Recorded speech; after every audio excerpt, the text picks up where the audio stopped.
Much to talk about, much to speak about. Glad you're here.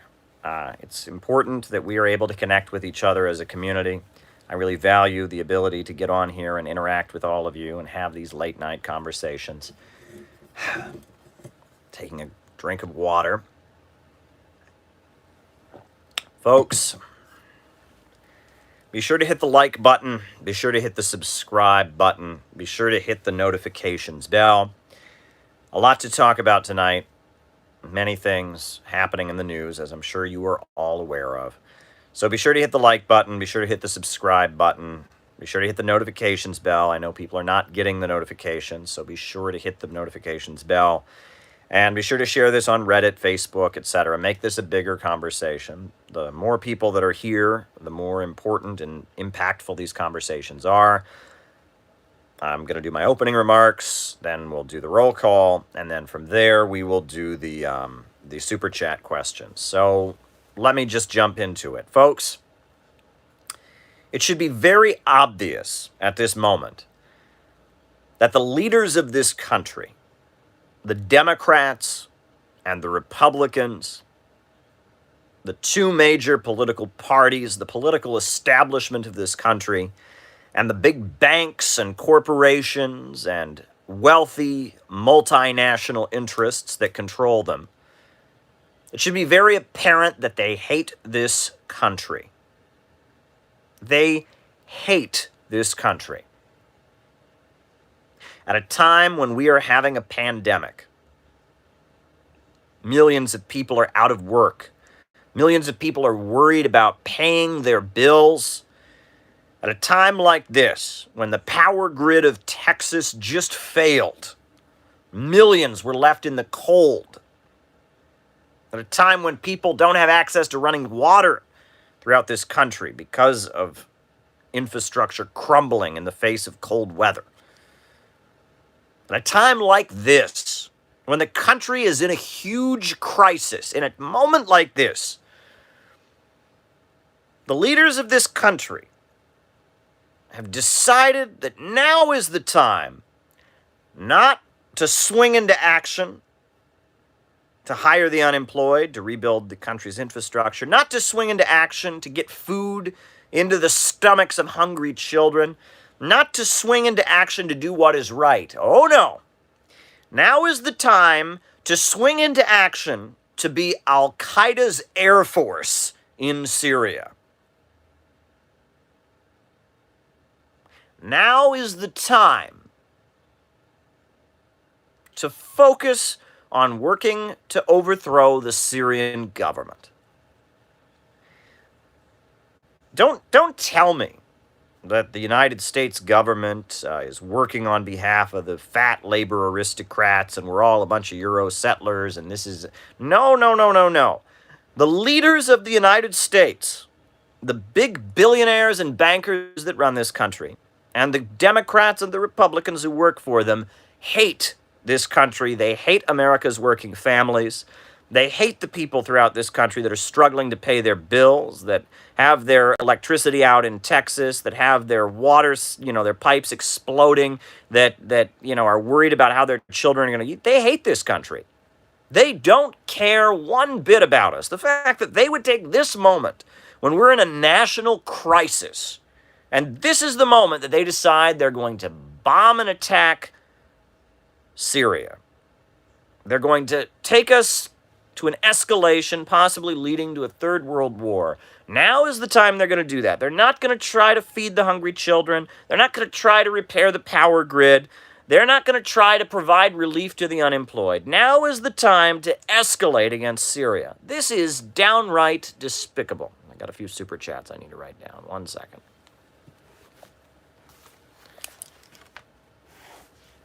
So, chemical.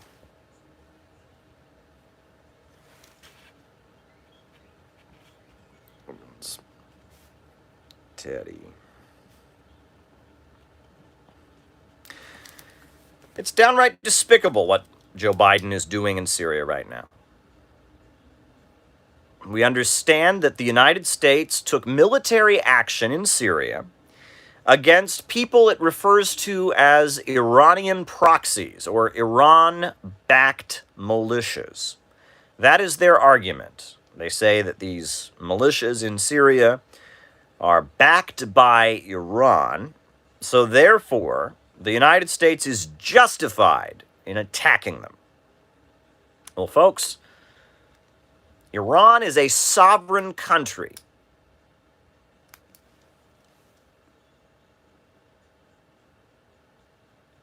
Syria, wrote it down. Syria is a sovereign country. Iran and Syria are working together as two sovereign countries that have the right to work together. Meanwhile, the United States has a military presence in Syria without the permission of the internationally recognized Syrian government. The internationally recognized Syrian government has not given permission to the United States to put military forces in Syria, but the United States has done that. Starting in 2011 under Barack Obama, the United States started giving guns and weapons to extremist groups that wanted to overthrow the Syrian government. Groups with links to Al-Qaeda and al-Nusra, the groups of terrorist Wahhabis that wanted to overthrow the Syrian government, extremists aligned with Saudi Arabia, the forces from which ISIS emerged. ISIS, the horrific terrorist group known as ISIS, emerged from the U.S.-backed extremist groups in Syria that were trying to overthrow the Syrian government. Now the USA has actual troops on the ground in Syria.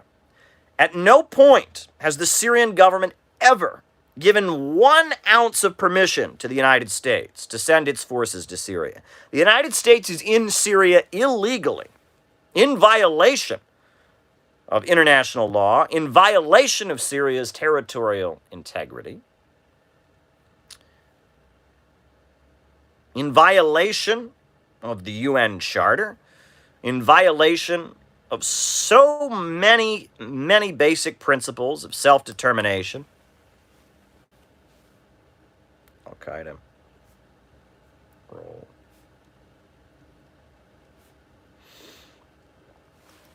So many basic principles. But the United States declares that because this militia group in Syria, which is working with the Syrian government to fight against groups like Al-Qaeda and ISIS and al-Nusra, because it's backed by Iran, somehow that is a justification for the USA airstriking them. This is a huge burning source of outrage. The priorities of this government are unbelievably out of touch. The American people are suffering right now. Roads are crumbling. The Texas power grid just exploded. Pipes all across Texas are breaking open from the freezing. People are hungry. People are desperate. There's a pandemic. There's mass unemployment. And this is what the government is doing. They're going in to protect Al-Qaeda. They're going in to help Al-Qaeda and protect Al-Qaeda and the terrorist forces that are trying to overthrow the Syrian government. They're trying to escalate against Iran, trying to bring us closer to World War III. That's their priority. Do not tell me. Jared says he doesn't support the troops. All right. Well, whatever you want to say, Jared. Do not tell me that the leaders of the United States care about the American people. Do not tell me that they are working in the interests of the American people. The leaders of this country don't care about the working class here. They do not care. They are making that blatantly abundant. They don't care about your family. They don't care about your community. They don't care about your neighborhood. They do not care. Why is Marxism scientific? They don't care. They don't care about you. That's what they're blatantly telling you right now. If you can't see that at this moment, if you can't see that at this moment they are blatantly telling you they do not care about you, they don't care about you, if you can't see that, I don't know what's going to make you see it. It's bad enough that we've waged all these ugly wars for decades and decades. It's bad enough that the United States topples governments around the world. It's bad enough that the United States has all these military bases. But at a moment like this, when the economic pain of the American people, the pain of crumbling infrastructure, the pain of unemployment, the pain of hunger in the stomachs of American children, the pain of not having electricity, the pain of not having running water, the pain of evacuating from their homes.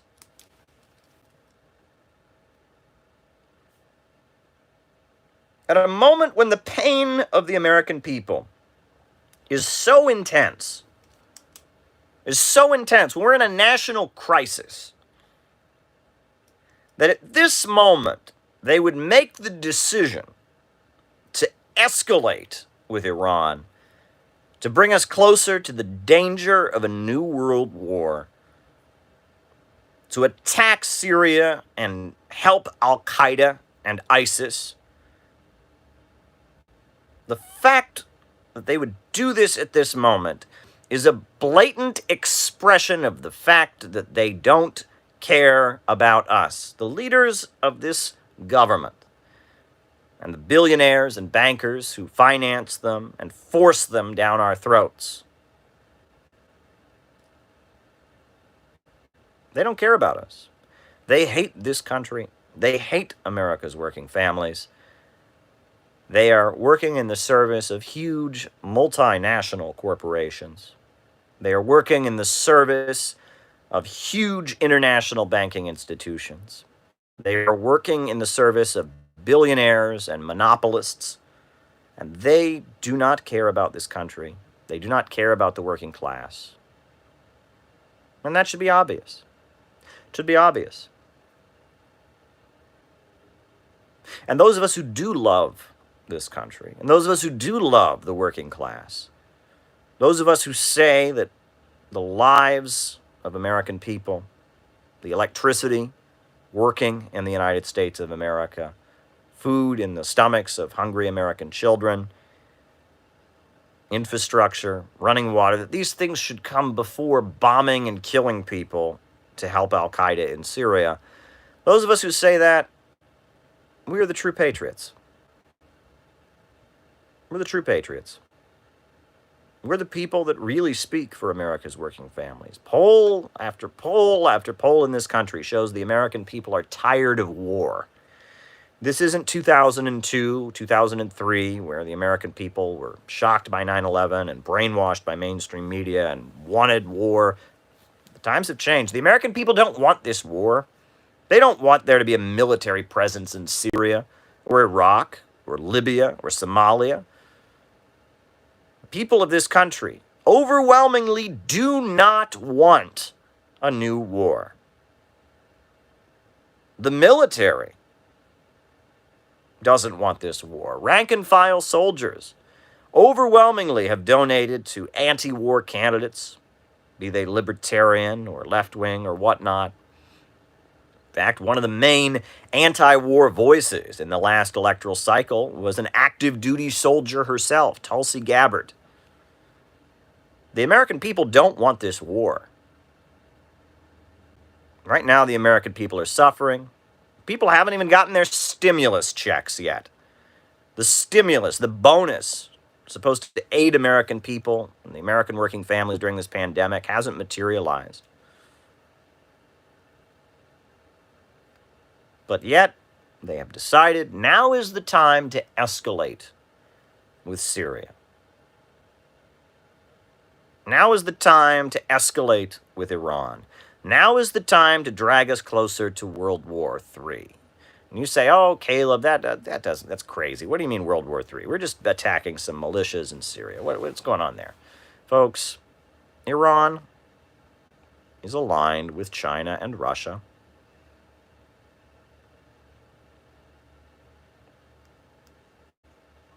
We were on the brink of World War III when Trump killed Qasem Soleimani.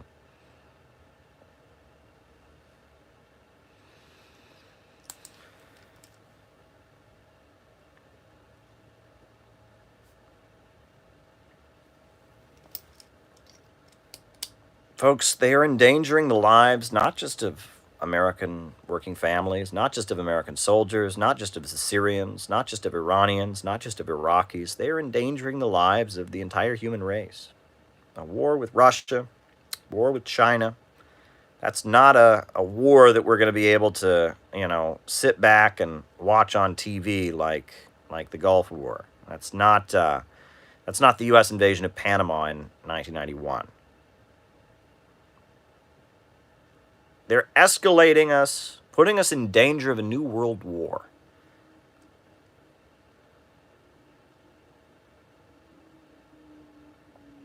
That's what they're doing right now. Instead of caring for American people that are suffering. And don't tell me that the leaders of this country, be they Trump or Biden or Obama, don't tell me that they are Christians. Don't tell me that they care about Christians. Why? Because in Syria, the Syrian government, the Syrian Arab Republic, the secular government is protecting religious minorities. Syria has some of the oldest Christian communities in the world.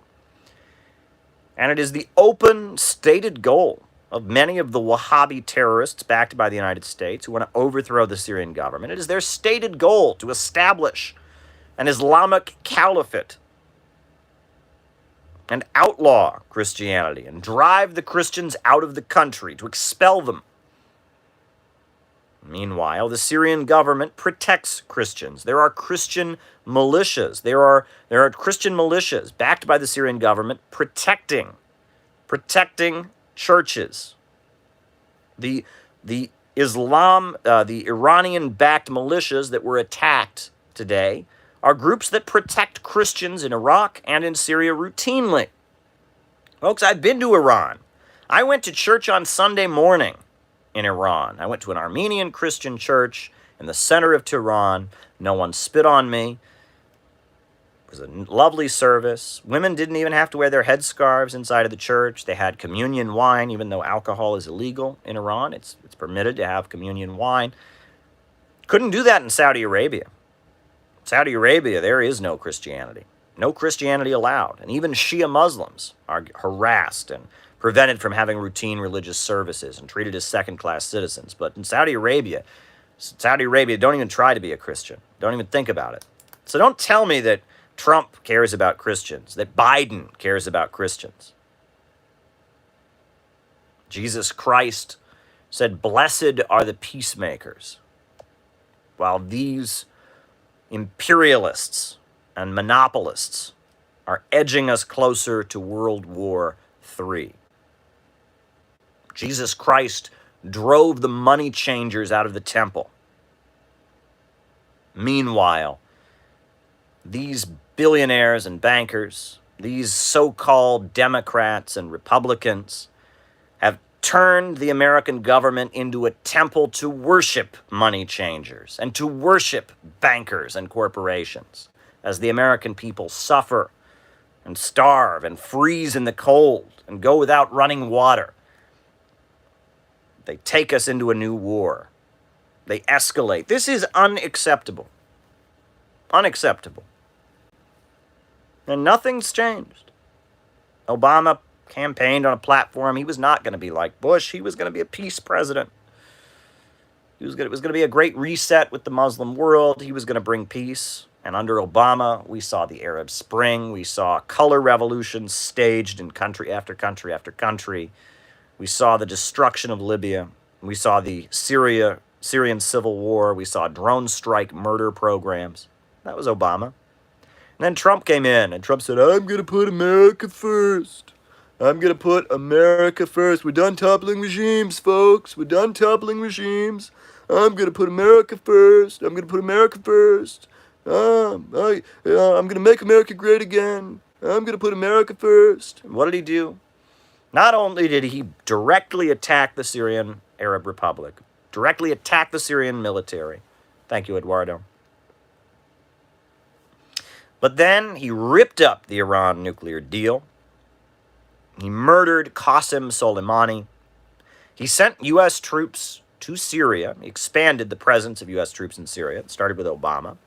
After Obama promised there would not be boots on the ground in Syria, there were boots on the ground in Syria. Trump did not take them out as much as he said he was going to and faked us out a few times. And then on top of that, Trump seized the oil belonging to the Syrian people and seized it. And Biden has not released it. And now Biden is in office, and we still don't have our stimulus checks. He promised we would get checks. Kids are still in cages. Have folks seen that? Kids are still in cages. We were supposed to get rid of Trump because he was putting kids in cages. Well, kids are still in cages. Detention facilities for immigrant children, deportations. And now, a new escalation, a new bombing. Unbelievable. Unbelievable. The leaders of this country, they do not care about us. They're not loyal to this country. They have no interest in caring for the American working families. They're not Christians. They're not religious. They don't have moral principles and moral values. Thank you, Dan. Danny Shaw is great. They don't have moral values and moral principles. These folks are imperialists. These folks are international gangsters working for some of the biggest conglomerates and cartels, serving the richest and most powerful people in the world. That's basically what's going on here. That's basically what's going on here. Now, the military-industrial complex is a topic that's widely discussed, that the U.S. economy is centered around war. Lots of weapons are manufactured in the United States. Raytheon, Boeing, General Electric, a lot of these corporations that are very woke these days. Very woke these days, right? They're writing it down.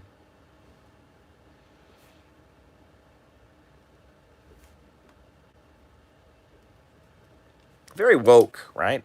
These military corporations that say they support Black Lives Matter and say they support progressive causes. They're very influential. They're certainly a problem. The fact that the U.S. economy is largely stimulated by military spending. They talk about military Keynesianism.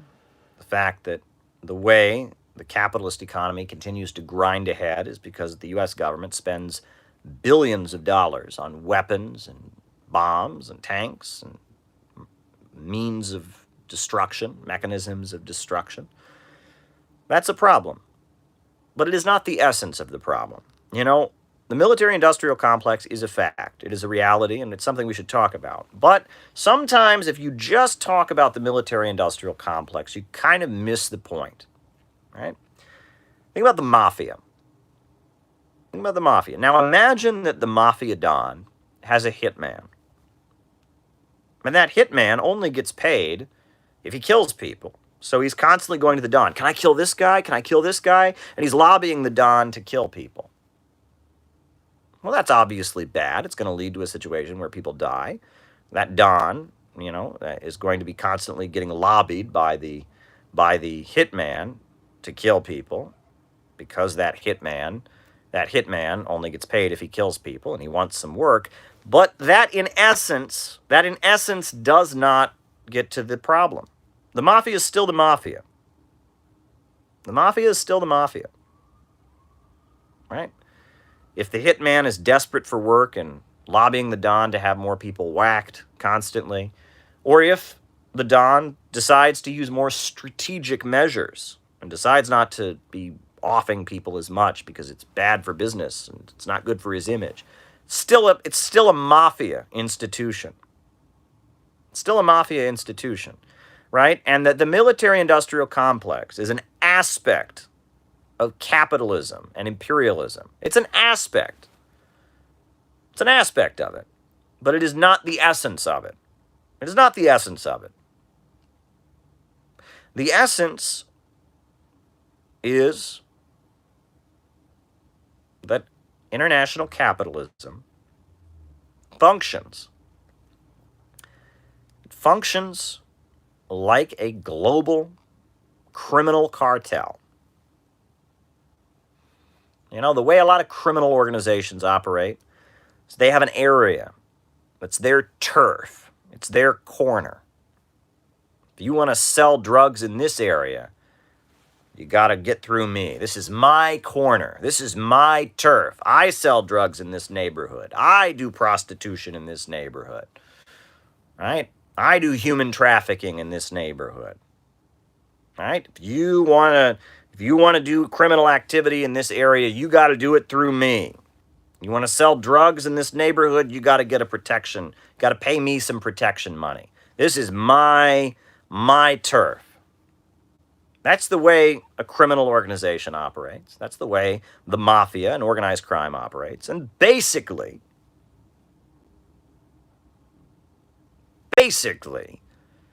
U.S. imperialism sees the world as their turf, sees the world as their corner.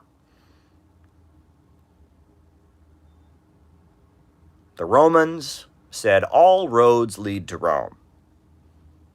And they say, oh, no. We will be the middleman in global trade. No one does business unless it's through us. All the money trickles into our hands. That is the nature of imperialism. Read Lenin and imperialism, the highest stage of capitalism. This is the nature of imperialism. Got to go back and get these super chats. Socialist military parades.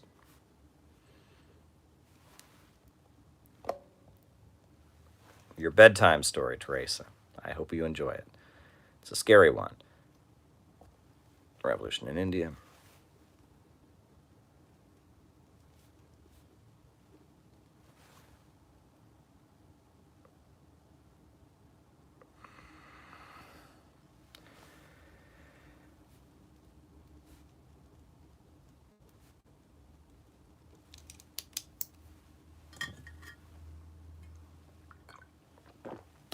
Folks,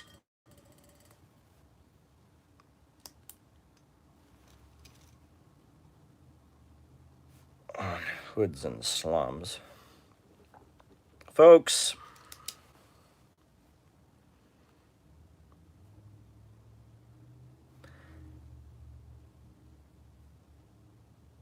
there's a lot of things we can talk about when it comes to Biden's decision to conduct airstrikes in Syria.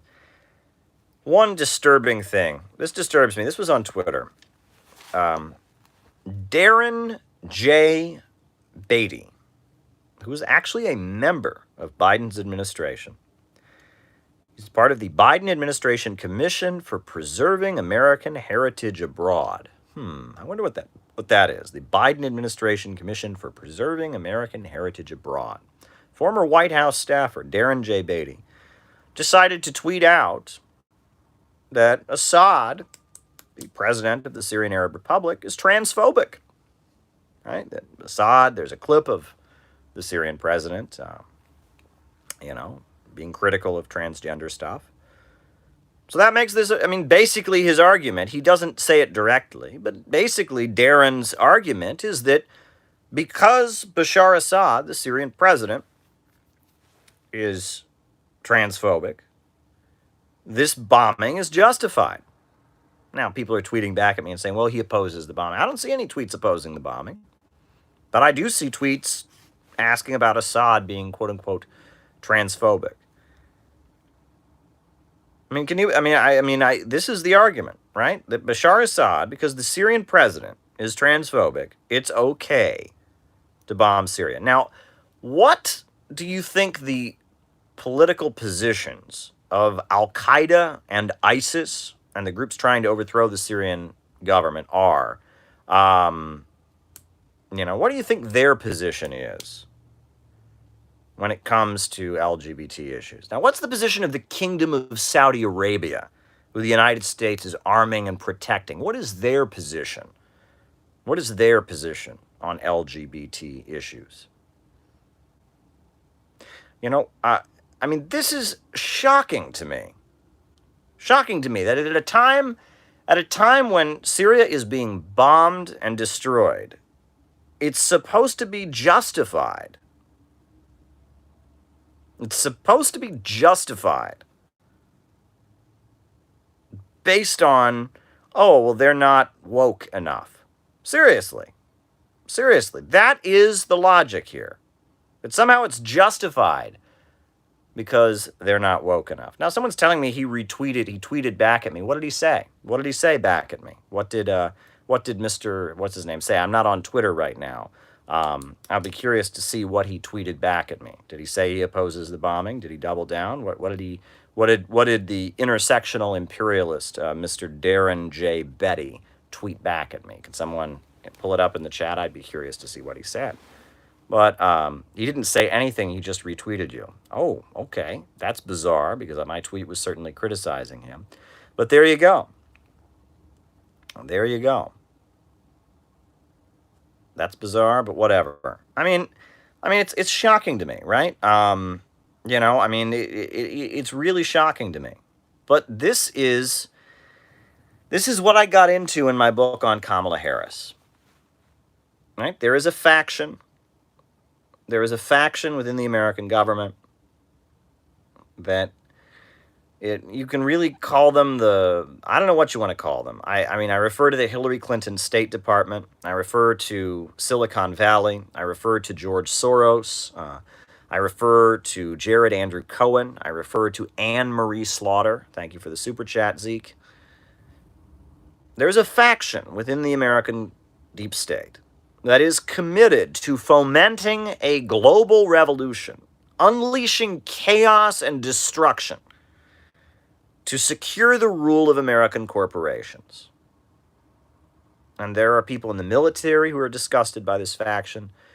There are people in the White House. I think Joe Biden himself clashed with this faction when he was vice president. Obama and Joe Biden clashed with the Hillary Clinton State Department. But Kamala Harris was groomed by a particular faction that sees utilizing technology, utilizing social media as a mechanism for destabilizing the world and unleashing chaos to serve global capitalism. And I talk about this. And there's a reason that Tulsi Gabbard used her limited time on the debate stage to go after Kamala Harris. There's a reason that Kamala Harris got all the backers who were pushing for Hillary Clinton to go, writing it down, to support Kamala Harris. And thank you, Zeke. There's a reason. There is a particular faction, the Silicon Valley permanent revolutionaries, folks that are from the tradition of Zbigniew Brzezinski. They are the liberal imperialists. And I've talked about these people. And there are people in the Pentagon that are terrified of them. There are Pentagon generals that love war, that are all about, bombing and killing, but they're terrified of these people. They see what these people created in Libya, what they created in Syria, and they're terrified of these people. They're terrified of these people. They're absolutely terrified of these people. Absolutely terrified of these people. There is a sinister faction within the American deep state that groomed Kamala Harris. Tulsi Gabbard raised the alarm about them. I think there were elements in the Trump camp that were against them. There are elements, Biden tried to restrain them, and so did Obama, tried to restrain them to some degree. Remember, Obama fired Hillary Clinton as his Secretary of State and replaced her with John Kerry. And John Kerry, as Secretary of State under Obama, focused on signing the Iran deal and negotiating with Cuba and opening relations with Cuba. There are differences. There are differences within the American deep state, but there is the permanent revolution faction. There is a group of crazy Trotskyites for capitalism. People tied in with the CIA and Zbigniew Brzezinski, tied in with Silicon Valley, who are very, very, very dangerous. Very, very dangerous. And they will not stop until they have seen unrest and chaos all over the world. And I talk about them in my book on Kamala Harris. So you really ought to check it out. And I mean, there are some important matters behind the scenes. There's some important trends that have happened that I take note of. So check out the book on Kamala Harris if you get a chance. But there are many things that you can talk about. I mean, look, right? We've heard on Capitol Hill about how they're pouring all kinds of money now into fighting domestic terrorism. Have you heard about this? Can you help? I mean, have you heard about this? And thank you, Nebium, for the super chat. Fighting domestic terrorism. All right, they're going to spend $77 million. They're saying it's not safe to withdraw the National Guard from the U.S. Capitol. That there are insurrectionist plots. That it is a necessity to keep Washington D.C. on lockdown. That's what they're telling us. That's what they are saying. That it is a necessity. And Zeke, I appreciate the super chats. I really do. I do. Did Zeke have a question, or is he? It just looks like I'm just getting super chat. Did he have a question? Best books for understanding China's contemporary system.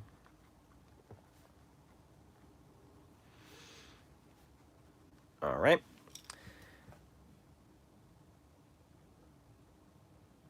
I mean, this is the situation. It's very, very, very disturbing to see what's going on, and to see the fact that that there's confusion around this. Look, the Syrian Arab Republic, it emerged from the Syrian people's struggle against French colonialism.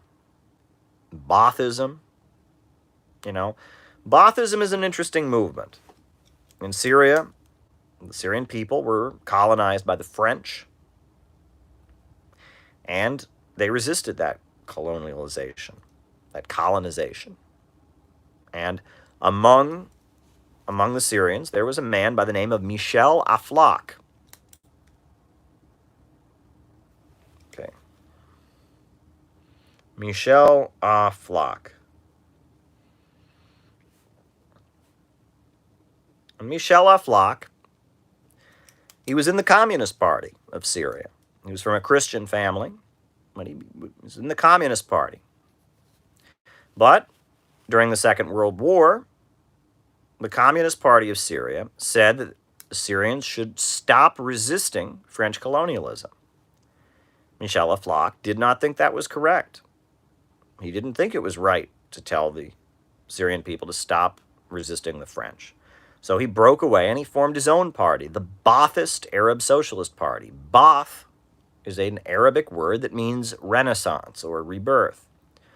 And the Baathist Arab Socialist movement studied Marxism. At all the Baathist schools, they studied Karl Marx, and they studied Marx's teachings. But the Baath movement was a separate movement. It was a socialist movement for the Arab people. A good friend of mine, Nick Maniaci, gave a whole class on the history of Baathist Arab socialism. And the Baathist socialist movement, the Baathist Arab socialist movement, it was a form of socialism that was specifically designed for the Arab people. It embraced Islam, even though Bashar, even though Michel Aflaq was not a Muslim. He was from a Christian family. He was a communist atheist. Baathist Arab socialism recognized that in the Arab world, Islam was essential, and it gave a special recognition to Islam. Baathist Arab socialism emphasized that the Arab people, whether they be in Syria or Iraq or Saudi Arabia, are one people, that there is one Arab nation. And the Sykes-Picot Agreement, the secret treaty between Britain and France and the United States, the Sykes-Picot Agreement that the Bolsheviks revealed, kind of like WikiLeaks 1917, when the Bolsheviks took power, they revealed the secret treaty where the imperialists, divided up the Middle East during World War I. The Sykes-Picot Agreement divided the Arab people, but there is one Arab nation, one Arab people. And the Arab people should be united Baathism strives for a united Arab people, a united Arab republic, all the Arabs as one nation, not Syrians, not Iraqis, not Saudis, not Jordanians, but one Arab nation. Baathism is an important movement. Those of us who are interested in building socialism in the United States should study Baathism, just like we should study Bolivarianism, just like we should study the Sandinistas of Nicaragua, just like we should study Chinese communism, just like we should study the Bolsheviks and the Russian Revolution, just like we should study all of this. We should study all of this, but blindly follow none of it as we figure out how we can get the working families of the United States, the people right now that are suffering without electricity, suffering without jobs, suffering with water systems that have completely failed. How can we mobilize the American people to demand a government of action, to swing into action to improve their lives? How can we demand a government that will not be concerned about helping al-Qaeda in Syria, but instead be concerned about fighting for America's working families?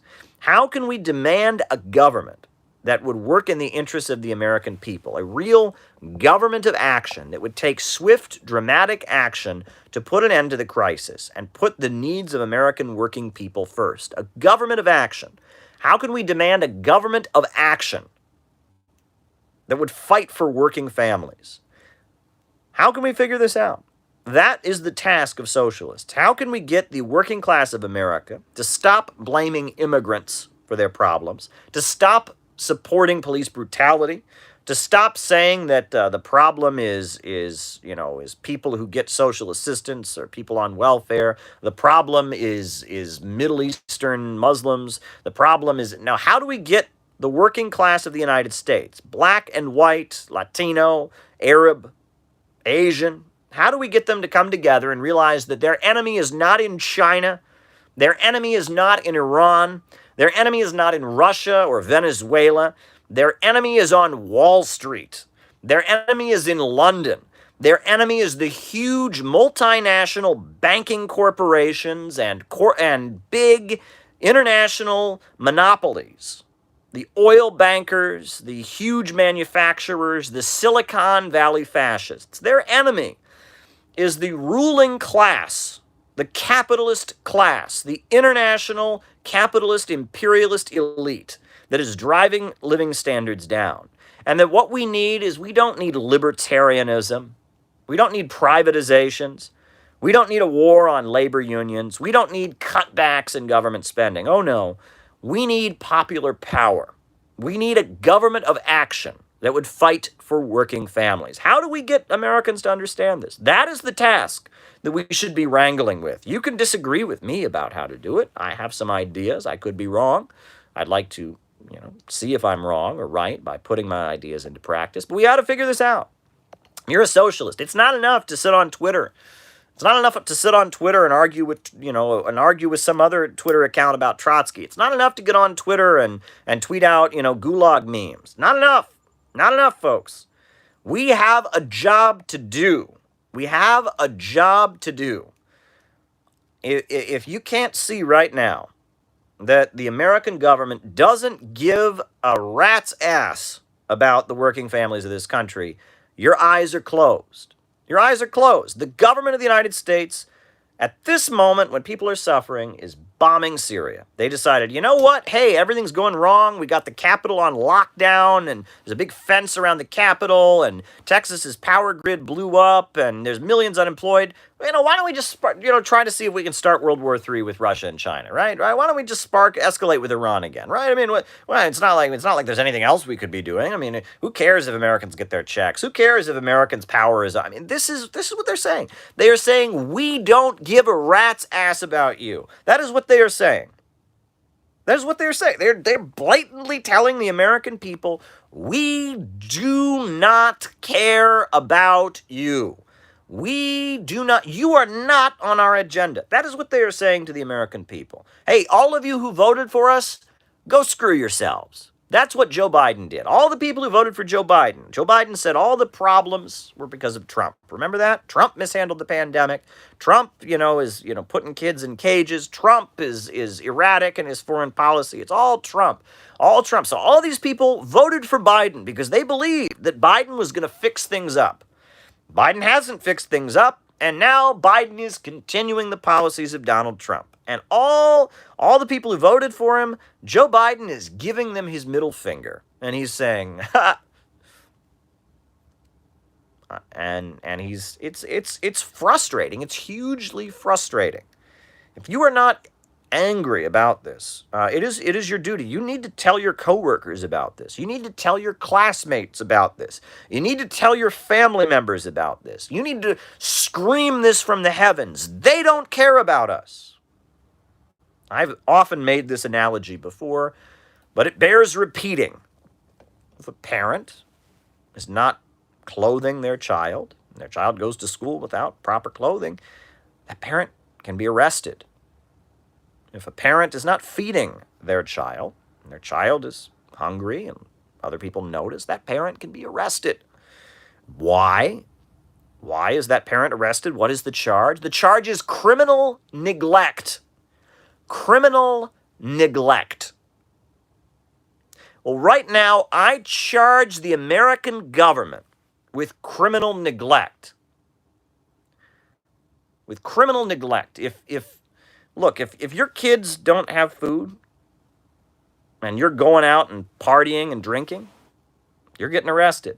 If your kids are at home not being taken care of and you're going out and partying and drinking or going out and doing something else and leaving them alone, you're getting arrested. That's neglect. Well, right now, the American people are without electricity, without power, without jobs. There are American children that are hungry. Look, here in New York City, thousands and thousands of packages get stolen every day because people are so desperate. They steal people's Amazon packages, hoping they can get something. I mean, there's so much hunger out there. Every day I'm seeing people on the street trying to sell candy bars, begging. People are desperate right now. The American people are desperate. And the American government is saying, you know what, we're worried about, we're going to go start a war in Syria. We're not concerned about it. I charge them with criminal neglect. They are in complete dereliction of duty. They should be court-martialed for what they have done. They have left the American people out to dry. They are trying to start a new world war. It is unbelievable, and everyone needs to know about it. You all know about it. You're the people that watch my broadcasts. I love you all to death. I'm glad you all are here watching me, but it's not enough that we know about it. There needs to be a way that so many people can hear about it. Everyone needs to know about this. They shouldn't be able to get away with this. They should not be able to get away with this. Escalating a new war against Iran, helping Al-Qaeda, helping the forces that want to kill all of the Christians in Syria, helping the forces that are tied in with terrorism, leaving the American people out to dry, escalating international tensions. There should be an international joint effort around this pandemic. Russia, China, the United States, Iran, India, Venezuela, they should all be sitting down right now and figuring out a global effort to just end this pandemic immediately. It's a global problem. The rate of malnutrition in Africa has skyrocketed since this pandemic. I mean, you should read about it. Around the world, I mean, the implications of this pandemic. This is a time where there should be international friendship and cooperation. Russia and China and Iran and the United States and Britain and France should all be sitting down. All the world, we should be demanding in every country that our leaders come together and develop a global strategy to get the vaccine to everyone as fast as possible, swing into action to resolve this pandemic. That's what we should be demanding. There should be a war on COVID-19. There should be a war on hunger. There should be a war on unemployment. There should be a war on poverty. That is what our leaders should be doing right now. The Belt and Road Initiative of China, the Eurasian Economic Union of Russia, the Bolivarian alternative for Latin America. There should be a global united effort to hire all the people that are unemployed to build power plants and hospitals and airports and high-speed railway. That should be the priority right now. So many Americans are unemployed. You know, I would say a stimulus is not enough. I would say a stimulus check is not enough. Right now, Joe Biden should take all the money that he's wasting on these cruise missiles and these bombs he's lobbing at Syrians. He should take that money and he should hire thousands of unemployed people and build a high-speed railway from New York City to Chicago and another one from Chicago to Los Angeles. If I was the president, that's what I would do. I would say, you know what, Pentagon, I'm taking the money from you, and we are going to have a high-speed railway connection from New York City to Chicago, another one from Chicago to Los Angeles. We are going to connect this country with high-speed railway. What is this? This stupid Excella they've got on the East Coast from DC to Washington? That's not enough. I am gonna hire. It's going to be a joint venture with the China Railway Corporation, and we are going to get some of the best technicians and scientists. We are going to hire all the unemployed American young people. We are going to pay them a decent wage to start building a high-speed railway to connect the United States to Chicago. Imagine if you could go, New York City to Chicago. Imagine you could go to New York City to Chicago in like 2 hours. Wouldn't that be amazing? Imagine that you could go from Los Angeles to Chicago in like 2-3 hours. Wouldn't that be amazing? It's possible with modern technology. It's possible. It's definitely possible. Look what China's doing. China has has the fastest trains in the world.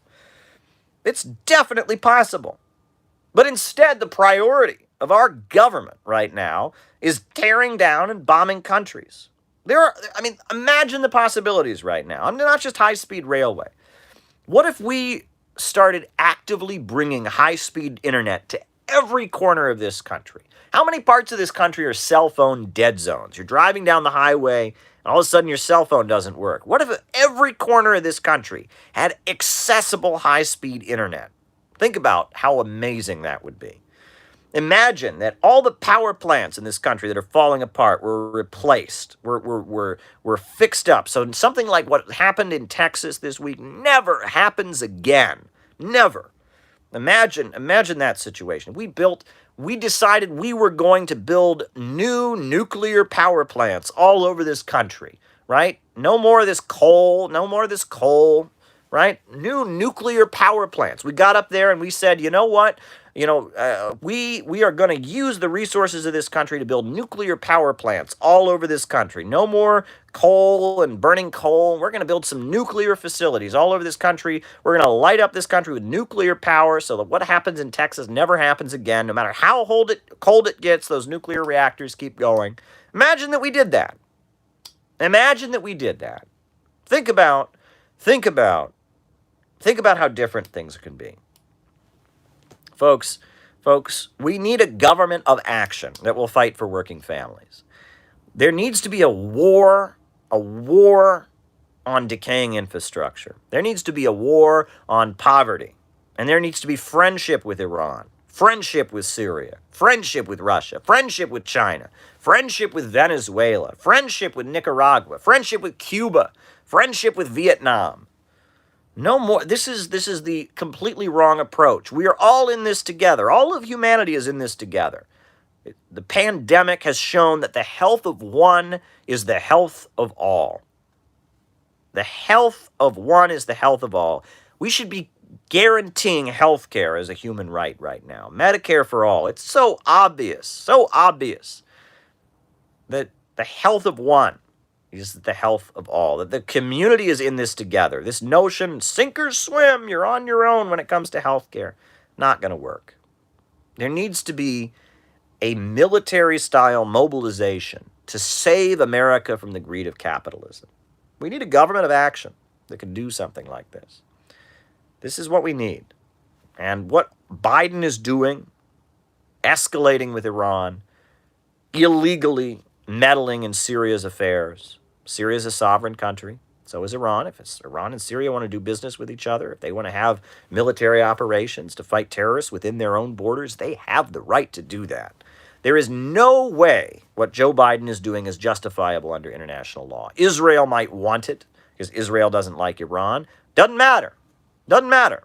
This is like breaking into someone's home. The United States is in Syria illegally. The internationally recognized Syrian government has not given the United States permission to go into Syria. This would be like breaking into someone's house. You break into someone's house, and they have one of their friends over, and you say, oh, you're not allowed to have your friend over, and then you attack their friend. That's basically what the United States is doing. The United States has illegally entered Syria, and then decided that because there are some Iranians or Iranian-backed forces in Syria, that gives them the right to attack them. No. If you break into someone's home, you have to get the hell out of there. You're not welcome there. The Syrian Arab Republic has said the United States has no valid permission to be there. It is a violation of the UN Charter for the United States to be in Syria. It is a violation of the Syrian people's territorial integrity and their sovereignty. Furthermore, the American people have said they don't want them there. Poll after poll after poll has shown that the Americans do not want a military presence in Syria. They don't want a new war. They want the troops brought home. Americans don't want Americans in Syria. Syrians don't want Americans in Syria. Nobody wants... So the USA has no business being there to begin with. So now escalating and attacking people that the Syrians actually want in Syria, their allies, the Iranians, who are there to help them like fight Al-Qaeda and help protect churches from Al-Qaeda that goes into churches and cuts people's heads off. To say that now that somehow, after we've already illegally entered Syria, stolen their oil, seized their oil, and then anti-war, and then saying that, oh, because they have these other people that they invited there that we don't like, we have the right to attack. No, this defies logic. The United States has absolutely no right to have any presence in Syria right now. And the United States definitely doesn't have the right to be attacking people that the Syrian government have welcomed into Syria. This is completely wrong. This is completely wrong. It is absolutely wrong, and the timing really, really just shows that our leaders are not concerned about us. Now, I certainly have strong feelings about this. I'm an American who loves my country, and I hate seeing what's been done to America's working families. I really, really hate it. And it also bothers me that so many Americans don't understand what's going on. They are confused about what's going on. They get caught up in the culture wars. You know, how many Americans got scammed? How many Americans got scammed? You know, they saw the kids in cages, and they knew that was wrong. They knew it was wrong, what was going on at the border. And Joe Biden pretended to care. And he got up there and he said, this is America. We don't do this kind of thing. I'm Joe Biden. I'm tired. You know, we are America. We don't do this kind of thing. And they voted for Joe Biden. And they voted like hell for Joe Biden. They lined up. They mailed in their ballots. They voted for Joe Biden. And Joe Biden got in there and put kids back in cages. Joe Biden got in there, and now he's escalating with Iran. And he's got a really, really, really, really scary vice president who I wrote a book about, who was basically groomed because she's easily manipulated, and she's traumatized and has some very, very, very, very disturbing history. Read all about Kamala Harris. And based on that, I mean, we got scammed. Just like so many working class people got scammed into voting for Donald Trump. Donald Trump said he was going to put America first. We got scammed again. Well, folks, you and me, we have a duty, a responsibility to get average Americans to understand what is really going on. To find a way to approach average Americans, to tell them about what's really going on. CPI.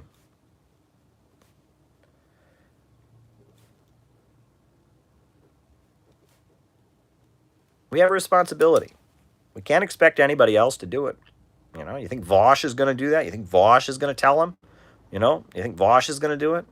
I mean, you think the squad is going to do it? You think AOC and Rashida Tlaib are going to do it? You know? No, we got to do it. You, me, all of us watching this, we got to do it. We got to do it. No one's going to do it but us. We have to make the choice. You know, it's funny. The Internationale, which is the anthem of international communism. I don't know if people know the song. Arise, ye prisoners of starvation. You know that song? A lot of people don't know the second verse, right?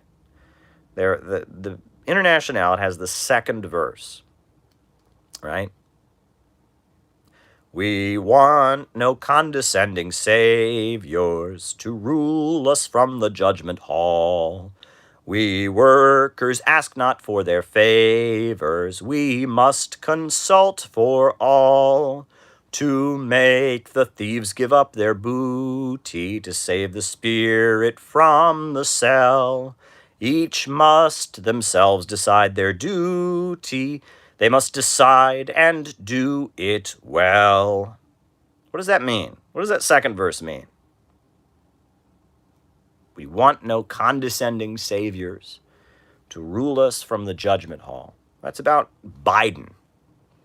It's about Kamala Harris, these condescending saviors who claim that they're going to protect us, lie to us to get us to vote for them, and don't deliver the goods, continue the wars, continue the impoverishment, continue the war on immigrant families. We want no condescending saviors to rule us from the judgment hall. We workers ask not for their favors. We must consult for all. Meaning it's not about begging the Democrats or the Republicans to do what we want. It's about building a mass movement, building community power, mobilizing people to demand, to consult for all. You will do what is in the interest of the people. To make the thieves give up their booty. Now, we all know booty has a different meaning in our time, but that's, you know, when you steal from someone, right? That's your booty. Like you hear that about pirates. Arg, me booty, right? That's if you rob somebody, the stuff you robbed is your booty. To make the thieves give up their booty, right? To take back what's been stolen from the people. To free the spirit from the cell. Probably the most important line in the whole song. To make the thieves give up their booty, number one, but to free the spirit from the cell. To unleash human potential. All of the heroic potential in the American people that has been caged, that's been held back. Right? All of the ability to go out and create, all the creativity, all the heroism that has been squandered by this profit system. To free the spirit from the cell, to unleash human potential, to go out and build and struggle, to free the spirit from the cell. We must ourselves decide our duty. We must decide and do it well. Nobody can make you be a revolutionary. No one can make you do it. No one can force you to take up history's challenge. You must yourselves decide your duty. You must decide and do it well. Cameron is thanking me for what I do. Tips on being a better reader. All right.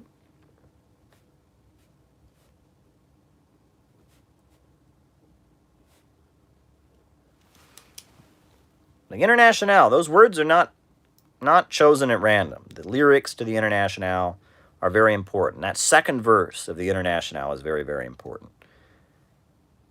We have a responsibility. It really kind of articulates what we're about as a movement. We want no condescending saviors to rule us from the judgment hall. We workers ask not for their favors.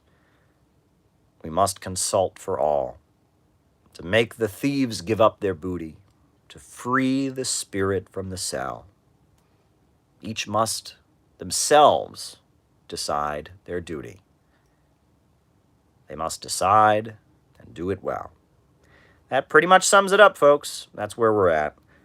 So I'm fired up. It's funny. When bad things happen in the world, it gives me lots of things to talk about. I get fired up to talk about it. The worst, imagine if we ever get to communism, I won't have anything to talk about, right? If we ever get to a better world, I won't have anything to talk about on here. I'll get on here and talk about the weather or something. So there you go.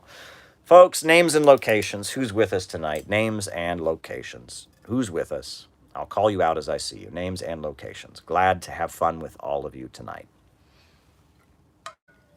Who's with us tonight? Who's with us? Names and locations. Who is with us tonight?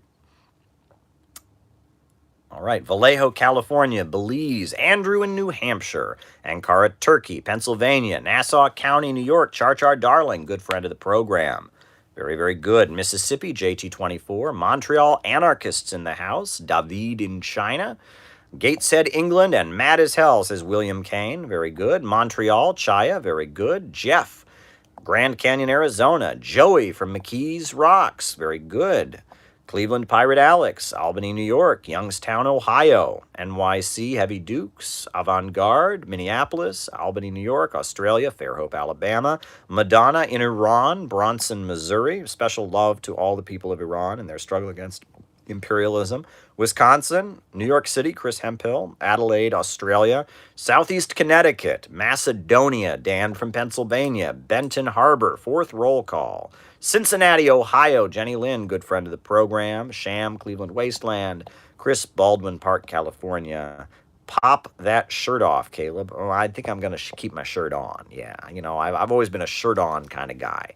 Maybe if I work out a lot more. Just kidding, just kidding. France, Russia, Knoxville, Tennessee, Ramiro and Ophelia in East Los Angeles, California, Shanghai, Dan from Iran, Hi from Dallas, San Miguel de Allende, Mexico, Pomona, California, NJ, Cleveland, New Jersey, Dan Keating, Brisbane, Australia, Reading, Pennsylvania, Washington State, Istanbul, Turkey, Fatah, Sacramento, Texas, Fort Smith, Arkansas, San Francisco, John in Houston, Billings, Montana, Juan from Mexico, Auckland, New Zealand, Washington State, Nico from North Philly, Joe Gale, East Rockaway, longtime friend Joe Gale, Joe the Red, Austin, Texas, Sham, Cleveland Wasteland, Marta in Poland, all the love to the people of Iran, San Francisco, Be Internationalist people, Wehrmacht, America, nice data mining, by the way, New York, New York, New York, New York, infrared community here tonight representing 20th century Marxism. Thank you, Caleb. Louisiana, Port Barre, Yugoslavia, Detroit, Michigan, Anthony is in the house. Johnny in Olympia says solidarity. Very good. Kieran from San Diego. Sharon Socialist Smith from Artificial Intelligence.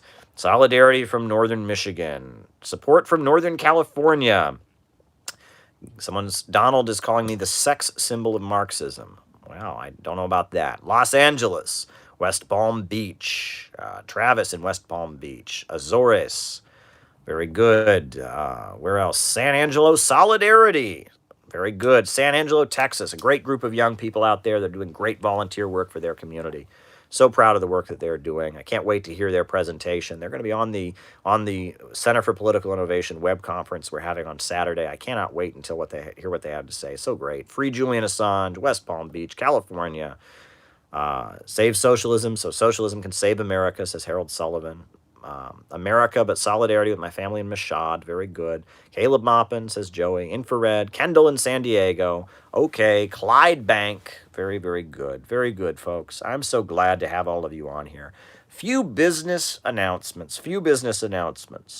First things first, on Saturday at 7 p.m. Eastern Standard Time, we will be having our 5th Center for Political Innovation Zoom conference, and it's going to be great. There will be speakers. There will be a speaker about the crisis in Ukraine. There will be a speaker, from San Angelo, Texas, talking about the power outage there. There will be a Black History Month speaker. That's going to be very important, about the African American people and their struggle for freedom, and that's going to be very important. There's also going to be a speaker on engaging with Trump supporters and how to talk to Trump supporters. Longtime friend of mine is going to present on how to talk to Trump supporters and engage with them. It's going to be a great all-around conference call. I'm really excited about it. There will be cultural performances. A well-known Latin American poet is going to perform. Max the Sax has a whole set of performance of music to play for us on his saxophone. It's going to be a great show all around. So be sure to tune in this Saturday. Be sure to promote it. The more people on there, the better. I'm very excited about the upcoming Center for Political Innovation web conference. So be sure to tune in. That's the first thing first on the agenda. Next thing next on the agenda. If you haven't gotten it yet, we now have, I just got them today. They just came in the mail today. The textbook for the Center for Political Innovation. We Are City Builders. This is the official textbook, the educational manual of the Center for Political Innovation. It is big. I did not realize that it was this big, but it is big. It is a big book, and that's good. The print is very big. It's got lots of pictures, as you can see, and it's got a lot of text. You know, we've got a picture, got the famous painting of Socrates. What else we got in here? We got the Black Panthers. We got a picture of the free breakfast program of the Black Panthers in here. Very, very great picture of the Black Panthers free breakfast program. We got pictures from the Communist Party and their organizing in the 1930s. Oh wow, this is really something special. We got analysis, all kinds of things. We got Mao and W.E.B. Du Bois. I bet you didn't know that the most famous African-American scholar in U.S. history, W.E.B. Du Bois, was a good friend of Mao. There's a picture of them laughing and joking together. Very, very good stuff. It's a great book. It's a great book. We got a picture of the Bolivarian militias in Venezuela, the women's militia, the Bolivarians, marching there with their rifles. Very good stuff. We got talk. It's a lot of good stuff in here. This is great. I mean, it's really great. And we got, we've got a lot of different texts. It's a very rich thing. It's got a study guide following every section. And basically, if you read this book, you will understand imperialism. You will understand imperialism. You will understand capitalism. A lot of content, from many different sources on here. Did I miss a super chat that went by? Did I miss it? Is there a super chat I missed? I'm looking for this super chat. I don't see it. I don't see a super chat I missed. So I'm going to keep going. So if it's been out for a while, it's a great cover, absolutely. So if you haven't gotten a copy, by all means, down below. If you want to get them in bulk, send me an email and I can get you a special deal in bulk. Send me an email and I can arrange for you to get a special bulk deal, because this is great for having classes, right? For having educational classes. I know there's different people around the country that are having educational classes with the book. Different folks are using it for political education. So if you want to get a copy, just go to Amazon below and order it. If you want to get a bulk order, message me and I can get you a special deal where it's much cheaper in bulk, and you can start using them for classes. But it's available. It's right here. And this is the official textbook that the Center for Political Innovation is using for its educational courses. And courses have already started. People are already, and it's designed. It's got, after every section in the book, there is a study guide, right? We've got a study guide with questions that can do classes on them. It's really great stuff. It's really, really, really some good stuff. And this, if you read this book, you will understand the unique socialist perspective, the anti-imperialism, the constructive socialism, the city-building tendency, that we are trying to construct. Our unique project to save socialism so that socialism can save America. To get out of the movement and get to the masses. This is the book. If you have this book, you will have the tool through which to start your own branch of the CPI, to start doing your own classes and educationals. I just want people to know that it's out there. It's out there. Get your copy today. Contact me if you want bulk orders. A number of people have already done that. I've been sending, packets of 10 or 15 around the country to a number of people. So talk to me. This is available. On another note, if you're a patron, by all means, be ready for Sunday when I do a patrons-only stream. And those patrons-only streams are very chill, very laid back. I just answer questions. No super chats. I just get on there, no prepared remarks, and I just answer people's questions. It's kind of a community of people that are patrons. I go for 1 or 2 hours, just answer everyone's questions.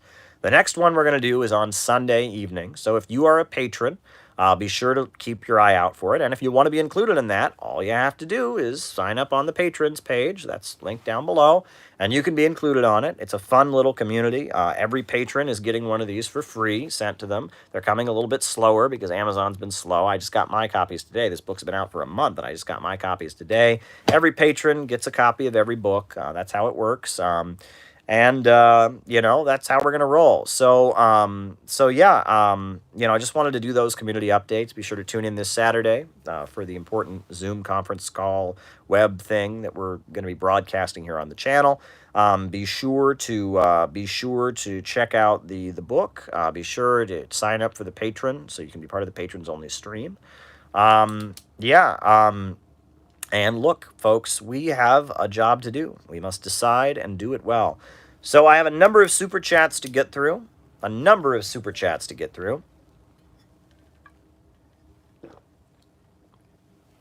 But that's okay. Let's do it. Let's jump right into it and let's do it. Let's roll it out and get her done. All right. The first super chat question, and keep them rolling in, folks. If you got more super chats, by all means, keep it going. That's what I'm on here to do, is answer your questions. I'm fired up tonight. I'm opposing this war. I'm angry at Joe Biden. I'm angry at the Democrats. I'm angry at Trump. I'm angry about it all. I've got plenty of energy to burn off tonight. So by all means, keep the questions rolling in. Next question. Assad chemical weapons attack. Well, look, the UN inspector, the inspection teams, there were actual inspectors who did not agree with the claims that were made by the OPCW. There was dissent that's been revealed. Emails have been revealed showing that a number of the people on the chemical weapons team did not agree with what the UN said. That the results of the UN inspection team, they basically got the results from the white helmets that are proven to be embedded with the terrorists. And that, yeah, there are a lot of people that say, look, this allegation that the Syrian government used chemical weapons, the fact that we now have emails from people on the inspection team who say that's not what happened, the fact that the source for the samples, they never visited the site of the attack, the source for the samples is the white helmets, that shows that some of the facts don't add up, right? And again, nobody disputes, there is no question that the terrorists, the people armed by the United States, the Wahhabis, are using chemical weapons. Everyone knows that they've been using chemical weapons the whole time. Sarin nerve gas, other chemical weapons, they've been using that. That's okay, I guess, right? If the terrorists that are trying to overthrow the Syrian government use chemical weapons, oh, that's okay. Syrian government uses chemical weapons, oh, the USA's got to invade. I mean, the hypocrisy in all of this. The whole war, the terrorists have been using chemical weapons. Al-Nusra, Al-Qaeda, the U.S.-backed extremists trying to overthrow the Syrian government the whole time have been using chemical weapons. And nobody cares. And it's just like, oh, yeah, well, they do that. But that's okay. But Assad might possibly be using chemical weapons. We keep getting caught lying about it. But, I mean, this is, the hypocrisy is just shocking. All right, Teddy Roosevelt. Not a fan of Teddy Roosevelt. Teddy Roosevelt was moving in a bit of a more Bonapartist direction in these later years with the Bull Moose Party. But he was definitely an imperialist. He was definitely a phony, lying politician. He did move in kind of a Bonapartist direction. The Bull Moose Party had a lot of populist planks in its platform. But ultimately, I don't view Teddy Roosevelt as a progressive figure. Franklin Delano Roosevelt, FDR, I see in a positive light. But Teddy Roosevelt, I'm not a big fan of. What is Bolivarianism? Well, Bolivarianism is a variant of socialism that developed in Latin America. For a long time, Hugo Chavez was a leader of the Venezuelan military, and for many years he had his own party. He actually attempted a military coup in Venezuela in the early 90s that failed. He had a party called the Movement for the Fifth Republic, and his hero was Simón Bolívar. And Simón Bolívar is the liberator of Latin America. He's the anti-colonial hero of South America, basically, who was anti-slavery and fought off the Spanish colonialists. He's the liberator. And And Hugo Chavez called his movement for the Fifth Republic Bolivarians. Now, originally, Bolivarianism was against both capitalism and socialism. It was for the third way, with neither capitalism nor socialism, just what was best for Venezuela, very much emphasizing the military. However, after Chavez took office, you'll recall that he mobilized the military of Venezuela to aid the people. There was a mudslide in Venezuela. A lot of towns and communities were destroyed by these mudslides. They were awful. And after that happened, after the mudslides happened, Chavez mobilized the military. And it was the first time in Venezuela's history the military had been sent to help people. Usually the military was just sent to break strikes or rob people. But this was the first time the military had been used to help the people. So that was a huge thing. And Chavez whipped up this spirit of like patriotism and love your country and community feelings after the mudslides. He built these things called Bolivarian circles, like a network of people to support him. And he passed a new constitution for Venezuela after that. It was very popular. And after he passed his new constitution, then 9/11 happened, 2001, you have 9/11, and Chavez did not support the U.S., attacking Afghanistan. And he said, look, that obviously 9/11 was awful and not justified, but that doesn't justify the USA. And he showed pictures on television of children that had been bombed by the United States. And he said, this is not okay. And so in 2002, there was an attempted coup against Hugo Chavez. He was overthrown. But then the rank and file soldiers rose up and put him back into power, and they defeated the coup. And after that, about a year later, in 2003, after Chavez defeated the coup, Chavez announced that he was a socialist, that Bolivarianism, the Bolivarian Revolution, was going to move towards socialism. And he appointed members of the Communist Party to his parliament. He started quoting Marx and Lenin on national television. Then Bolivarianism became Bolivarian socialism. It became that way because of the class struggle. Right? Originally, Bolivarianism had been kind of a united front against neoliberalism. It had been kind of a populist united front of all the forces in Venezuela that were opposed to imperialism. However, the working class became central. The only reason Chavez was able to get back into office was because there was a working class mobilization, a working class coalition. And because of that, Chavez moved in a more socialist direction. It was a class collaborationist united front, but over the course of the struggle, the working class became the leadership. And that's Bolivarianism. And Bolivarianism largely emerged from a movement, a mass movement in Venezuela, led by communists and Marxists and socialists against neoliberalism, against cuts in social spending. And that's where Bolivarianism emerged. And after Chavez, it moved to Bolivia. Evo Morales was elected president of Bolivia, and he was a Bolivarian socialist. The first country Evo Morales visited was China, and when he got there, he said he respected Mao Zedong and his proletarian revolution. He began his inauguration in Bolivia, Evo Morales, with a moment of silence in memory of the great Che Guevara. It was a very big moment, very big moment. Evo Morales is indigenous, right? It was a very big moment for the indigenous people to have an indigenous person as president. That was big. And the Sandinistas in 2006, the leaders of the Nicaraguan Revolution, were voted back into power. It was big, right? You had Rafael Correa in Ecuador, and he moved into office, and he became much more revolutionary. And, he moved in and started, fighting for working families in Ecuador. And, all over Latin America, you had these big left-wing movements emerging during that time. And they built infrastructure. I mean, Evo Morales, Bolivia, had the highest rate of GDP growth on the entire continent.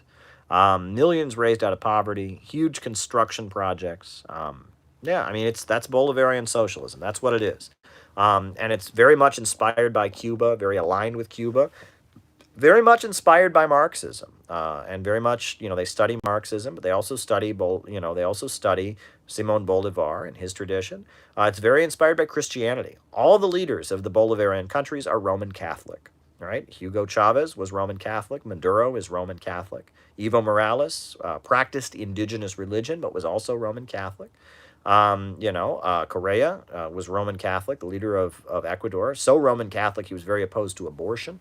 The Sandinistas, the slogan of the Sandinista government is Christianity, socialism, and solidarity.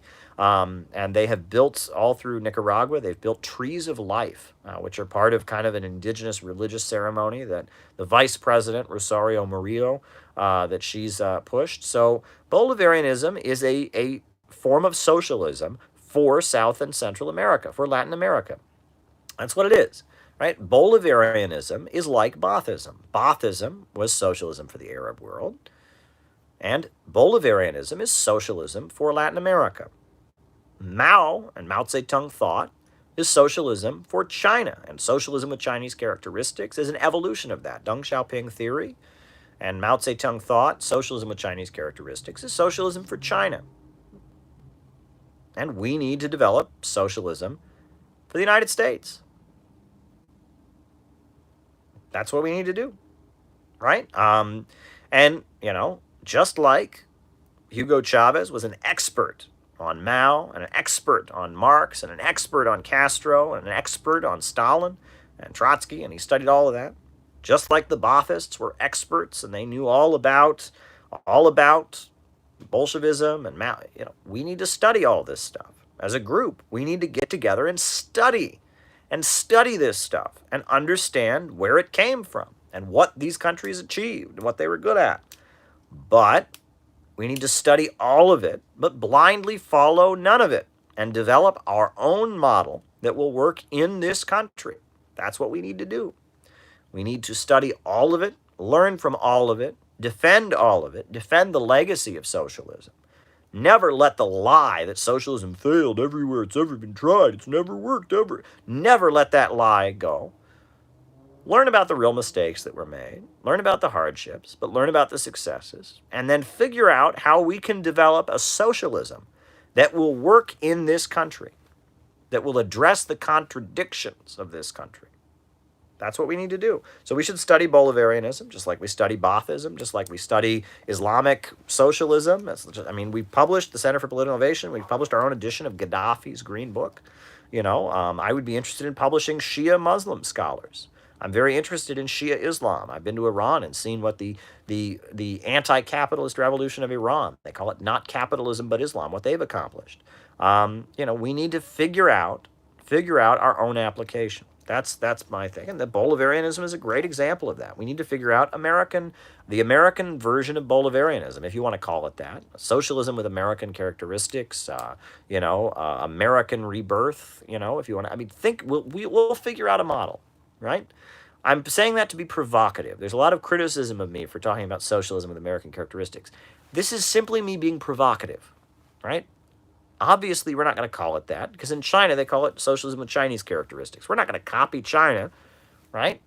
I'm saying it to be provocative. We have to figure out the unique model, and we have to get out of the LARPing. Stop LARPing. We're not going to have Enver Hoxha socialism in the United States. We are never going to adopt Albanian socialism here. If you are in an Enver Hoxha party, all due respect to you, I know you probably have studied a lot, but the United States is never going to put an Enver Hoxha party in power, okay? We are never going to have Hoxhaism here. We are never going to have Kim Il-sung Juche ideology running the United States. Never going to happen. And with all due respect to China, we can learn from China, we're never going to have Maoists running the United States. Never going to happen. We're never going to have Bolivarianism in the United States. We're never going to have Fidel Castroism in the United States. We are never going to have Baathist Arab socialism in the United States. I'm just telling you folks, the more you LARP this silliness, the more out of touch you are. The only type of socialism we're going to have here is a socialism that is unique to our conditions, and addresses the contradictions that exist here. And one of the contradictions, not just one of them, one of the main contradictions is going to have to be the fact that the United States was founded on slavery. The United States was founded on the slaughter of the indigenous people. And the United States is very much fruit of a poison tree.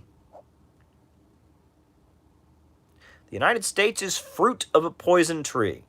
It's a legal term. If a cop illegally breaks into your house, doesn't have a permit to search your home, and discovers some evidence that you committed a crime, it ain't valid. Why? Because the way it started is invalid. It's fruit of a poison tree, and it gets thrown out, right? If the way something is acquired or created is tainted, is corrupt, then the result of it is also corrupt. That's called fruit of a poison tree. The United States is fruit of a poison tree. The United States of America was created with genocide of Native Americans. The United States of America was created with slavery. The United States of America was created and it is fruit of a poison tree. And when the United States moves towards socialism, it's going to have to be reborn on completely new foundations. We won't be able to just fix up the United States as is and tweak it a little bit here, tweak it a little bit there. No. There's going to have to be an entire rebirth of the nation, of the country. There's going to have to be an entire national resurrection. The United States, as it currently exists, is fruit of a poison tree, right? Sure, in the 1950s, we all had houses and cars, and, you know, at least the white working class was doing pretty well in the 1950s. But all of those cars, all those houses, all those hula hoops and 45 records were dripping with blood. It was the blood of the Korean people who were massacred in millions, the Vietnamese people, the blood of the Chicano people who had their homeland stolen from them and were made to live as second-class citizens in what was their homeland where they'd lived for many generations. The blood of the indigenous people, the blood of the black people that lived under Jim Crow segregation, the blood of the people of South and Central America, Asia, and Africa who lived under brutal U.S.-backed regimes. That America, as it currently exists, is fruit of a poison tree. Fruit of a poison tree. You know, it's funny. There's a hit song. You know, right after World War II, suddenly the United States was in a position where it was just booming. No other country had ever been in that position. The whole world was dependent on us. We were the center of the world economy. And you would think that at that moment we'd just be fine, right? The economy was great. The standard of living was rising. But Americans weren't well. They came out of World War II realizing that something wasn't right. Something wasn't right. Beneath the surface in 1950s America, even back in the good old days that the Trumpers talk about, back when America was great, even back then, the country was tainted. There was something hanging over the country. There was a curse hanging over America. There was a curse hanging over America. There was a song that came out in 1947. In 1947, all over the United States, people started seeing UFOs, flying saucers. It was a mass hallucination. People kept looking up at the stars and saying, I think there's space aliens coming. Well, there were no space aliens coming. But it was because deep down in their bones, the American people knew something wasn't right. There was a hit song, a bluegrass song, that came out in 1947. It's a bluegrass song. You can look it up, the Flying Saucers song. And, you know, it's talking about the flying saucer delusion. All across the United States, people started thinking they saw UFOs and space aliens.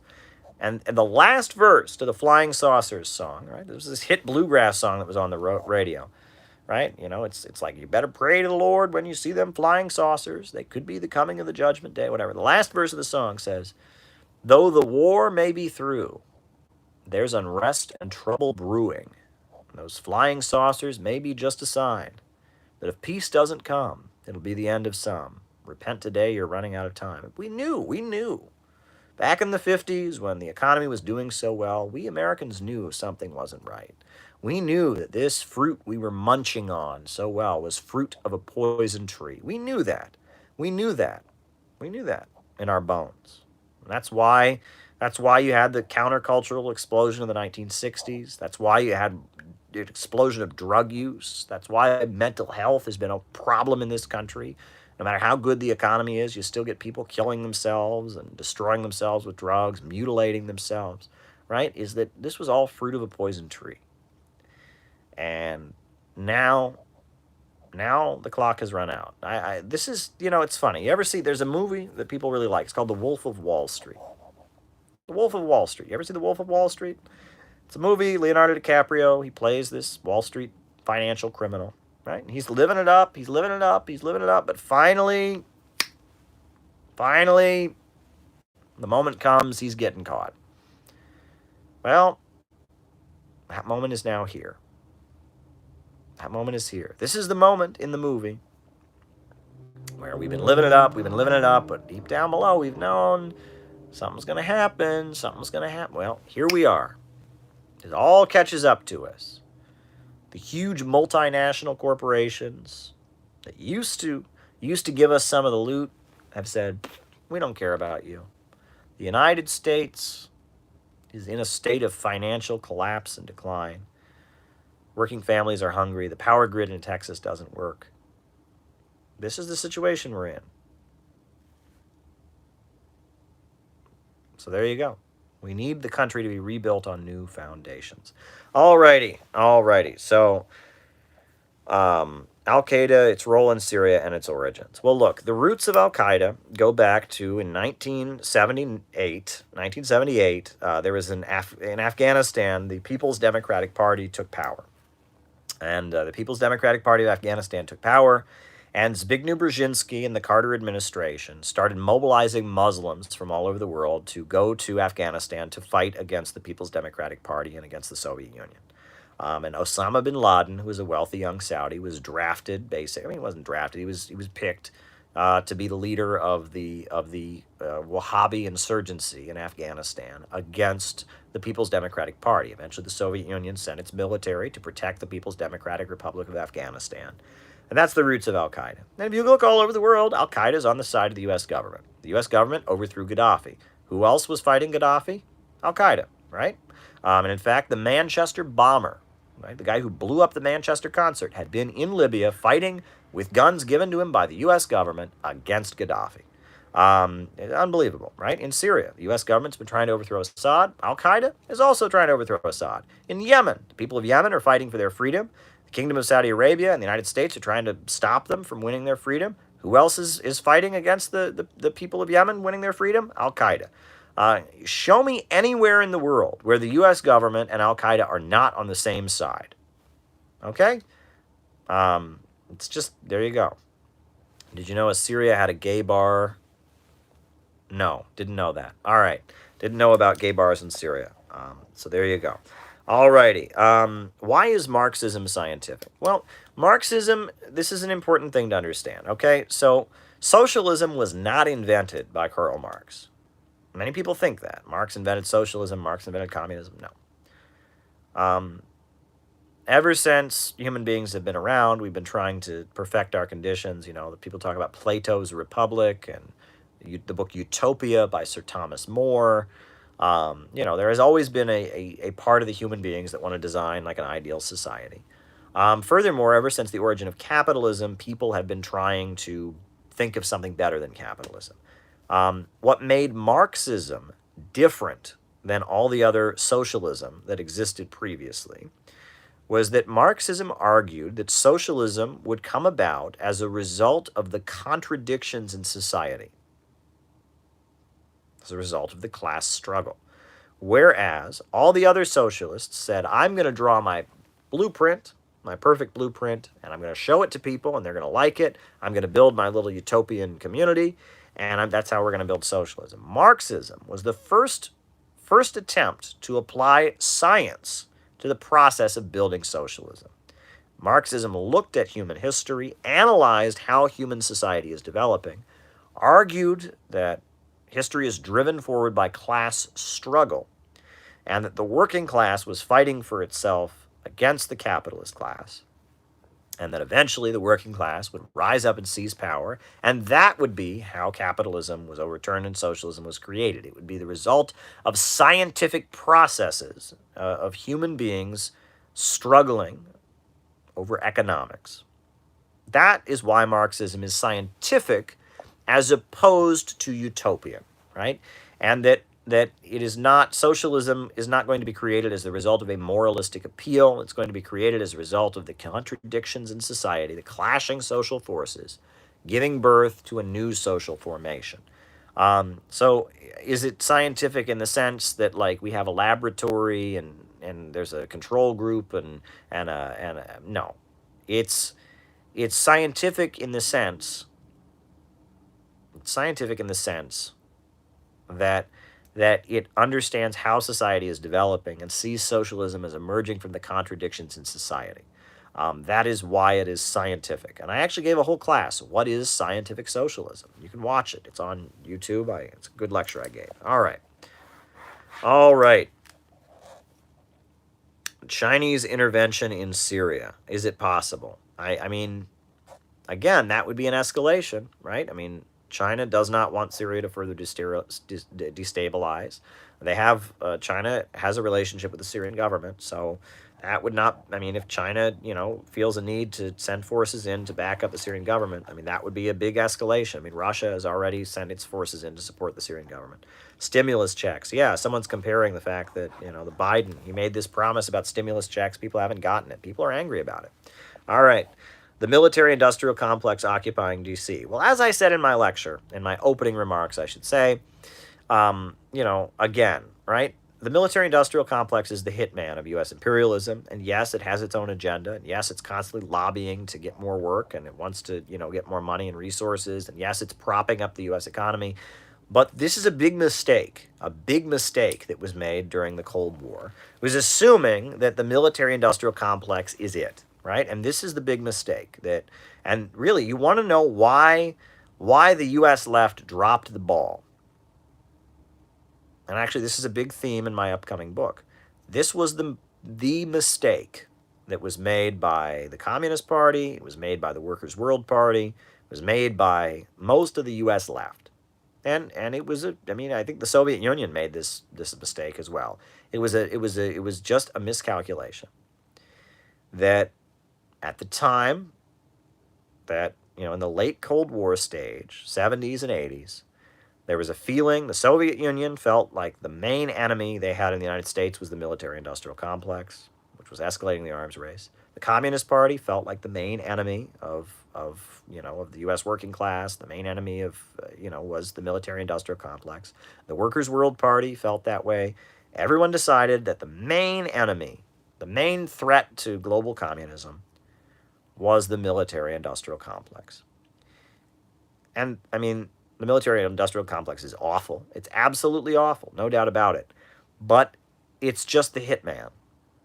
Okay? It's a hitman for a system.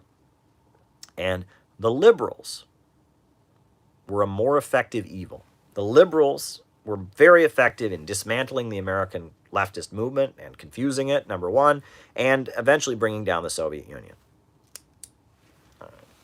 U.S.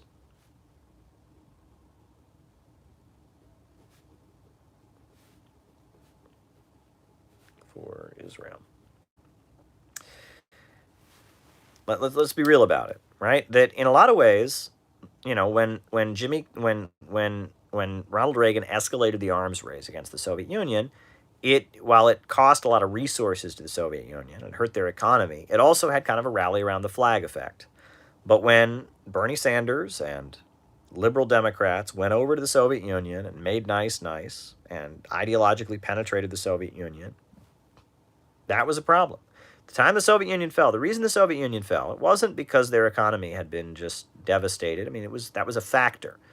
But the reason the Soviet Union fell was a very big chunk of the Soviet Communist Party did not think the United States was a threat. Thought that the United States would basically, if they gave up the Soviet Union, they'd be able to keep their guaranteed jobs and health care and their state industries and all of that, but they'd be able to shop at Walmart. And they didn't understand. They did not understand that the United States was a threat to them. And I've talked to people who were over there at the time. And there was, in Soviet society, there was not an understanding that the United States was going to go in and destroy Russia after the fall of the Soviet Union, which is what happened, right? Russia was economically devastated in the 90s. There was this feeling that Reagan and the military-industrial complex were bad, but all these Democrats and liberals and, Walter Mondale, and they were all good friends. Right? People in the Soviet Union thought that Noam Chomsky was a household name. They thought all Americans were listening to Noam Chomsky. They weren't. Most Americans had no idea who Noam Chomsky was. In the Soviet Union, people said, we've heard in the United States the Communist Party is very small. It only has like 1 million members. 1 million? There was a whole confusion. In the Soviet Union, there was a belief, there was a lot of people who believed that their enemy was the military-industrial complex, and it was Ronald Reagan, and that it wasn't, that there was a whole apparatus of liberals and all that who were their friends, and that was a lie. And what those liberals were doing is they were going over there to the Soviet Union, and they were cozying up to people, and they were feeding into the delusion That most of the United States, there were elements of the United States that were friendly to them, that didn't want to overthrow their system, that didn't want to loot their country economically. That was going on in the 80s, right? It was going on. Um, and that was going on. And the other thing that you have to remember was that there was nuclear power was a big issue, right? So the Soviet Union had nuclear power, and the United States, the military-industrial complex here in the United States, was very involved in building nuclear power plants, right? Nuclear power is just a form of energy, okay? Big oil companies don't like nuclear power because it's a threat to oil, right? If people are using nuclear power, they ain't using oil. The Rockefellers, the Carnegies, the DuPonts, all the oil banking families, the ultra-rich that are in with the CIA, they went all out against nuclear power. And, they led protests in the United States. They funded environmental activism against nuclear power.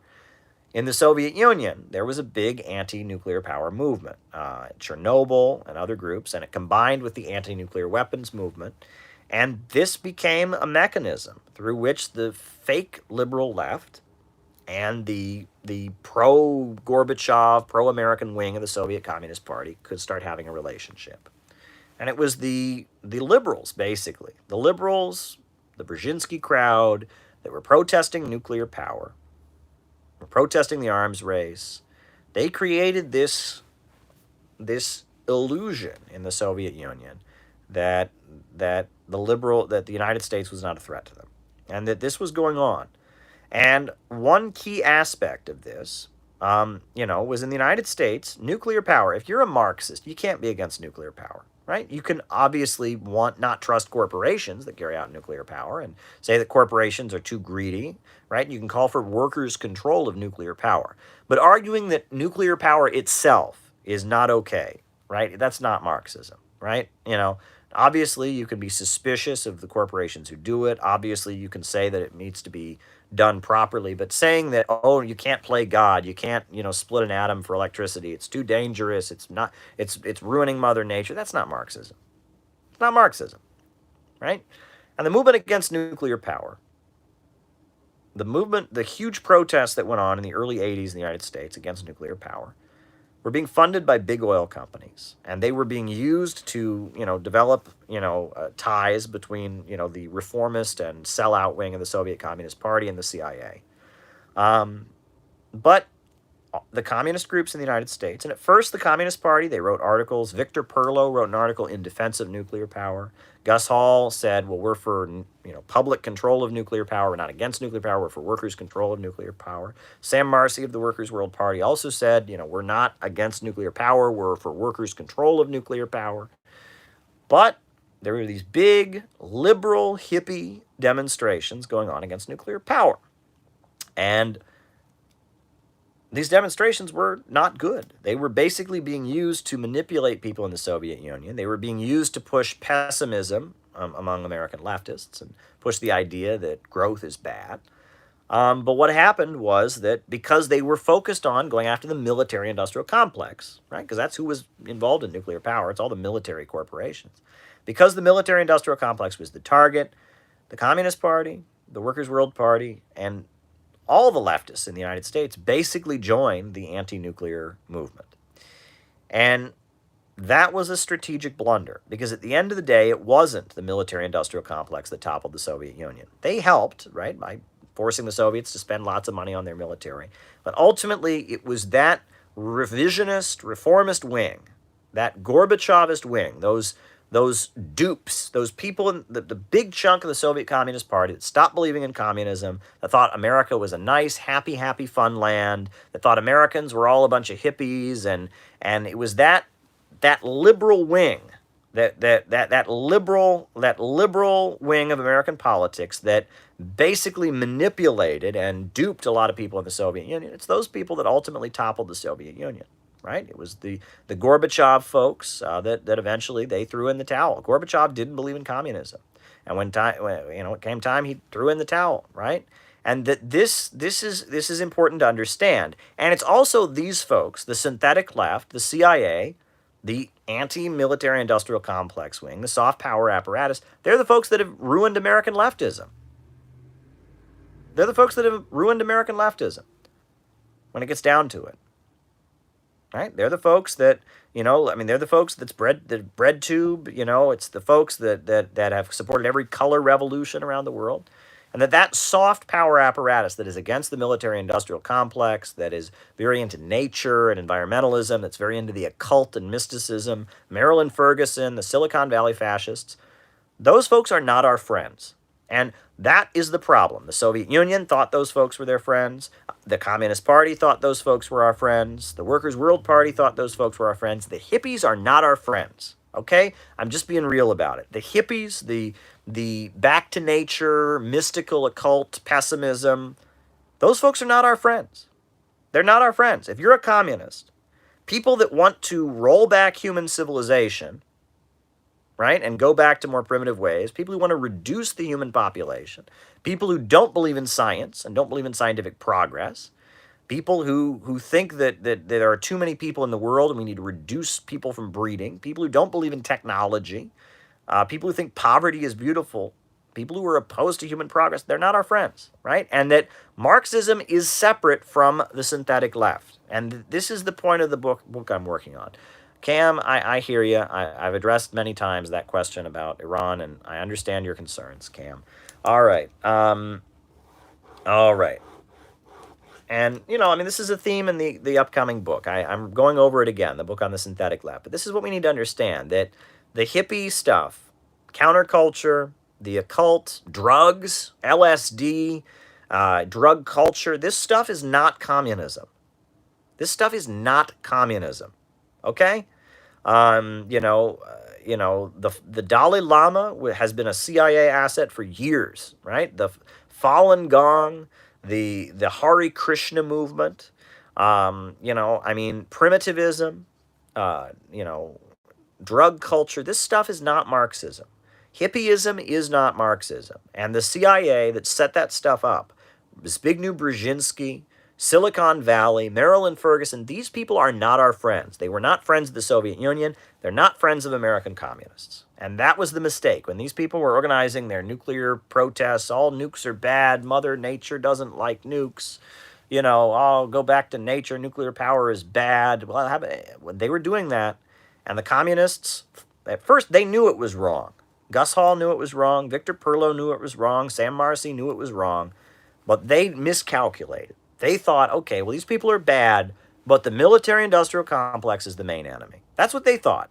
They thought the military-industrial complex, Ronald Reagan, they're the main enemy. So even though these people are putting out a reactionary worldview, even though they're against science, even though they're against scientific progress, it's okay. The cultural, whatever you want to call them, that element, right? Because they're against the military-industrial complex, we're going to pour all our resources into supporting them. And that was the mistake. And if you read Sam Marcy's Generals Over the White House, which is a book he wrote as Jimmy Carter was basically being pushed out of office, you read Sam Marcy's Generals Over the White House, you read old issues of the Communist Party newspaper from the 80s. Look, we miscalculated. The Soviet Union miscalculated. American communists miscalculated. A lot of people miscalculated. We were wrong. We were wrong. We thought that the hippies were not as dangerous as Reagan. When it gets down to it, the hippies were far more dangerous than Ronald Reagan. If Ronald Reagan had just escalated the arms race, the Soviet Union would have had to escalate the arms race, but the people would have remained loyal to communism. It was the liberals with their soft power maneuvers. It was Zbigniew Brzezinski and their manipulation of communists against each other. They called it strategic de-escalation. I read a biography of Zbigniew Brzezinski. It's the liberals with their ideological penetration, their confusion of the movement. They're the ones that ultimately destroyed the Soviet Union, destroyed the American left. Look at the left now.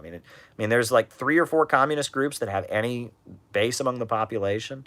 There's all these people interested in socialism, but the communist movement in the United States is like in shambles. Why is this? It was the synthetic left, right? The people at Black Agenda Report talk about this as being the more effective evil. And this is what we need to understand, that the military-industrial complex is bad. It is absolutely bad. Don't get me wrong. It is absolutely bad. I'm not endorsing the military-industrial complex. But to just assume that they are the main enemy, no. They have a rival. There's a rival faction, a smarter, more sinister, more manipulative evil within the ruling class. The ultra-rich, the globalists, you might call them, the Silicon Valley fascists, right? The Aquarian conspiracy. And those folks, they are much more strategic and much more sinister and much more effective in their evil. Much more effective. You think that the Arab Spring would have gone the way it did if George W. Bush had been president? Think about it. If George W. Bush had been president during the Arab Spring, we'd have like 10 more Irans in the Middle East, right? All those countries, the people would have rose up and overthrown the U.S.-aligned governments and set up an anti-imperialist state.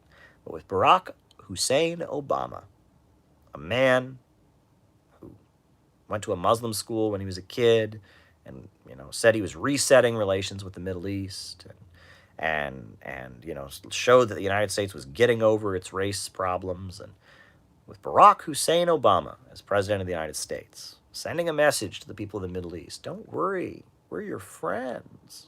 We're your friends. We care about you. Oh, look, Netanyahu and me, we hate each other. Think about how many people died as a result. How you see what has happened in Syria. Syria, an anti-imperialist state reduced to a civil war. Libya, bombed and destroyed into nothing. The wealthiest country in Africa, ruined, by American imperialism. It took the synthetic left. It took the sinister liberal faction to do this. It took the Silicon Valley fascists to do this. It took the liberals to do this, right? The liberals are the more effective evil. They're the more effective evil. And we have made the mistake in our movement of thinking that they are better than the military-industrial complex. And they're different than the military-industrial complex. They're different than the military-industrial complex. They are definitely different, okay? They're not better. And in some, they're actually, I think it's, again, Black Agenda Report, they call them the more effective evil, because that's what they are. And we need to understand this. And if you study the late Cold War, you study Zbigniew Brzezinski and his career. Brzezinski, I've studied this man, an evil genius. You read his book, The Technotronic Age. This man was satanic, but he was a brilliant man. He was a genius. He was a genius Satan, okay?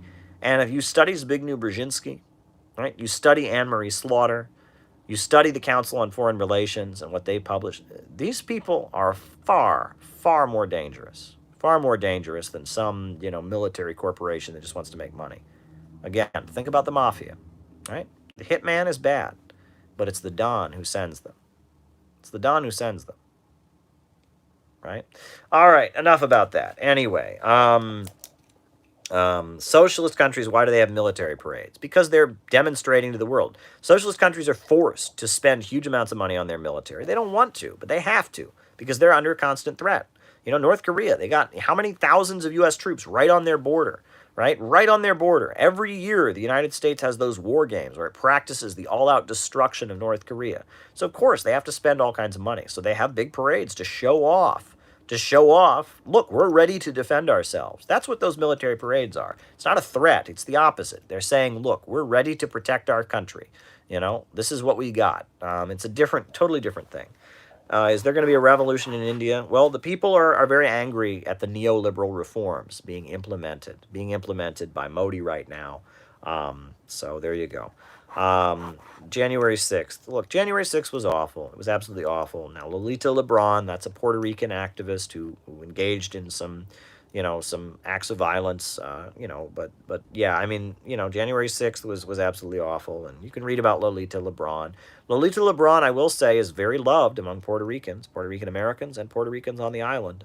That's an interesting piece of history. It's an interesting comparison you made there. All right. Very good.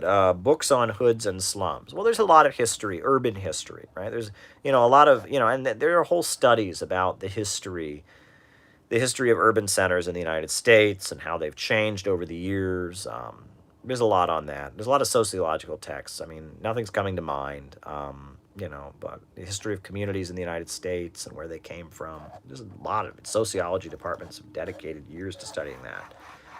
Is Putin a Eurasianist? I don't think so. I've never had the opportunity to sit down with Putin and ask him what his ideology is.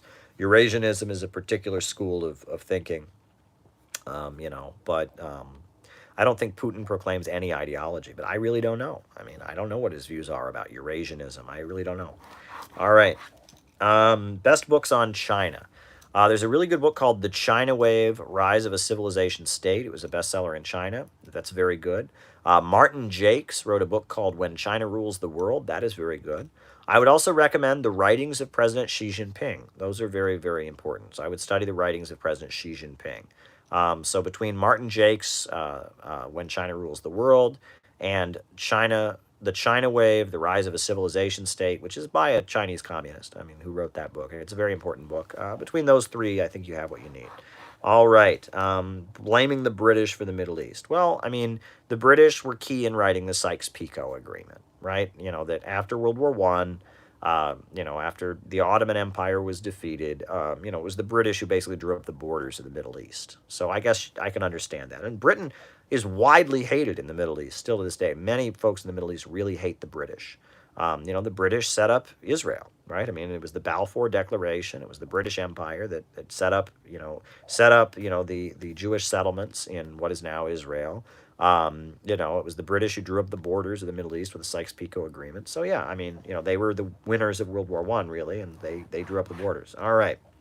And, the British very much propped up the House of Saud. There would be no Kingdom of Saudi Arabia if it weren't for the British. So there you go. Will the anti-war movement be revived? Only if it changes. Look, only if it changes. The counterculture stuff, forget it. But if average working class Americans who are angry at the government, if the anti-war movement could change, right, and stop being a middle class, stop trying to redo the 60s, but become like a populist working class anti-war movement, something like Eugene Debs. So, when Eugene Debs went to prison for giving an anti-war speech, if the anti-war movement became a working class movement, not a counterculture movement, it could definitely be revived. Absolutely. All right. Is the CPI a step toward building a socialist party?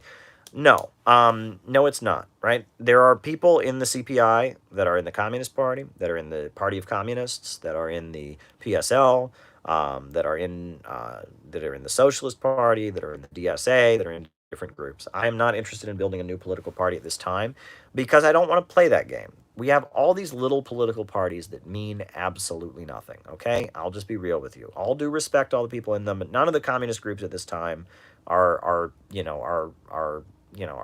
like vanguards that are like going to be leading the masses in their millions, okay? They all aspire to be that, and that's a good thing to aspire to be. And if I were to form a new party, I would suddenly be competing with all these people. I don't want to compete with the Communist Party. I don't want to compete with So Real, Caleb. Thank you for your validating my perception of reality. I don't know what that means, River Oracle, but there you go. I'm glad you feel validated. Look, I mean, I don't want to compete with the Communist Party. I don't want to compete with the PSL or the Freedom Road or the whatever. I don't want to compete with any of them.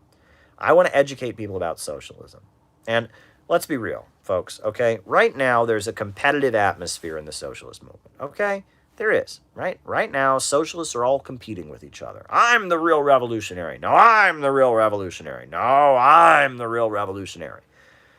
Well, that's a good sign that we're not in a revolutionary period. When Lenin formed the party of a new type with the Bolsheviks, did Lenin go around to Bukharin and Zinoviev and Kamenev and say, oh, you guys are a bunch of phonies. I'm starting my group that's going to be the real revolution? No.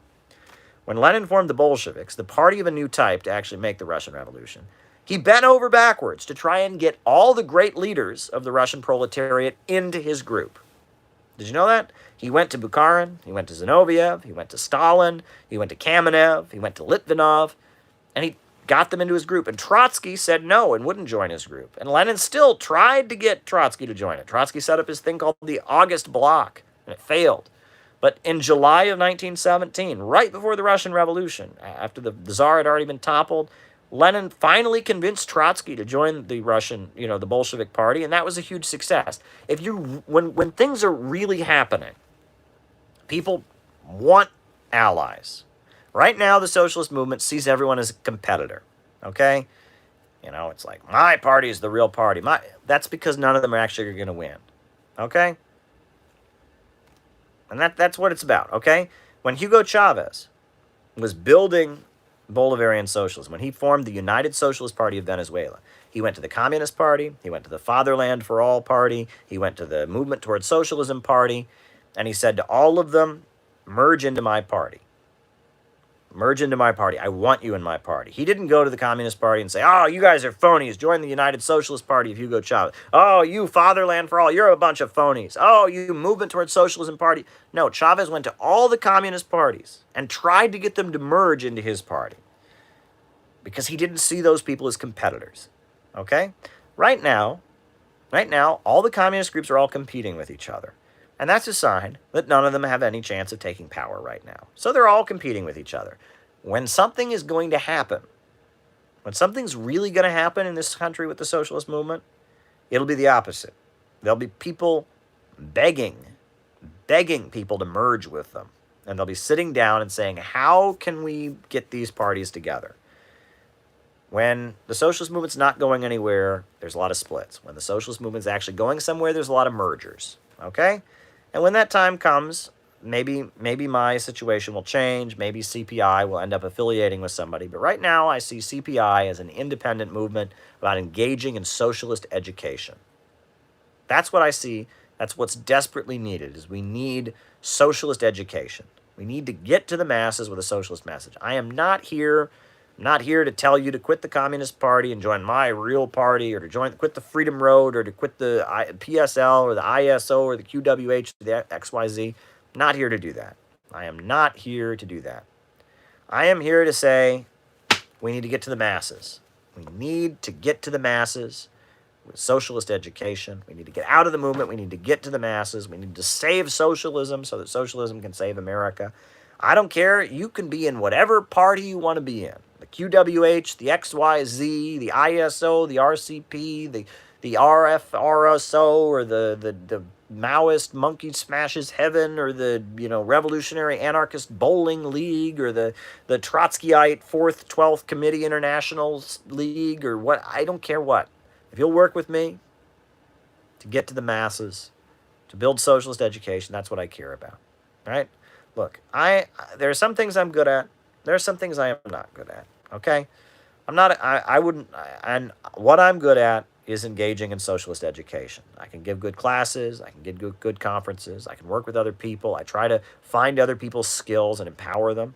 I find younger people and I want to see them empowered. So many of the socialist groups suppress people, right? People join these socialist groups, and the socialist groups, tell them to shut up. And the worst thing I ever saw, I'll never forget. I went to a meeting of when I was an activist, I was in Chicago. I went to a meeting of a socialist group, small Trotskyite group. I was at their meeting. There was a girl who was there. She was like the same age as me. She said, well, are you from Cleveland? I said, yes. And I said, yeah. She said, oh, my band used to play in Cleveland. I said, oh, your band? You're in a band? And she said, yeah. And then the leader, the old man, the 60, 70-year-old man, the old leader of the Trotskyist group, looked at her when she said to me, oh, I'm in a band. And she said to him, he said to her, he said, didn't we talk about this? And she's like, oh, I'm sorry, I used to be in a band. What the hell is that? Right?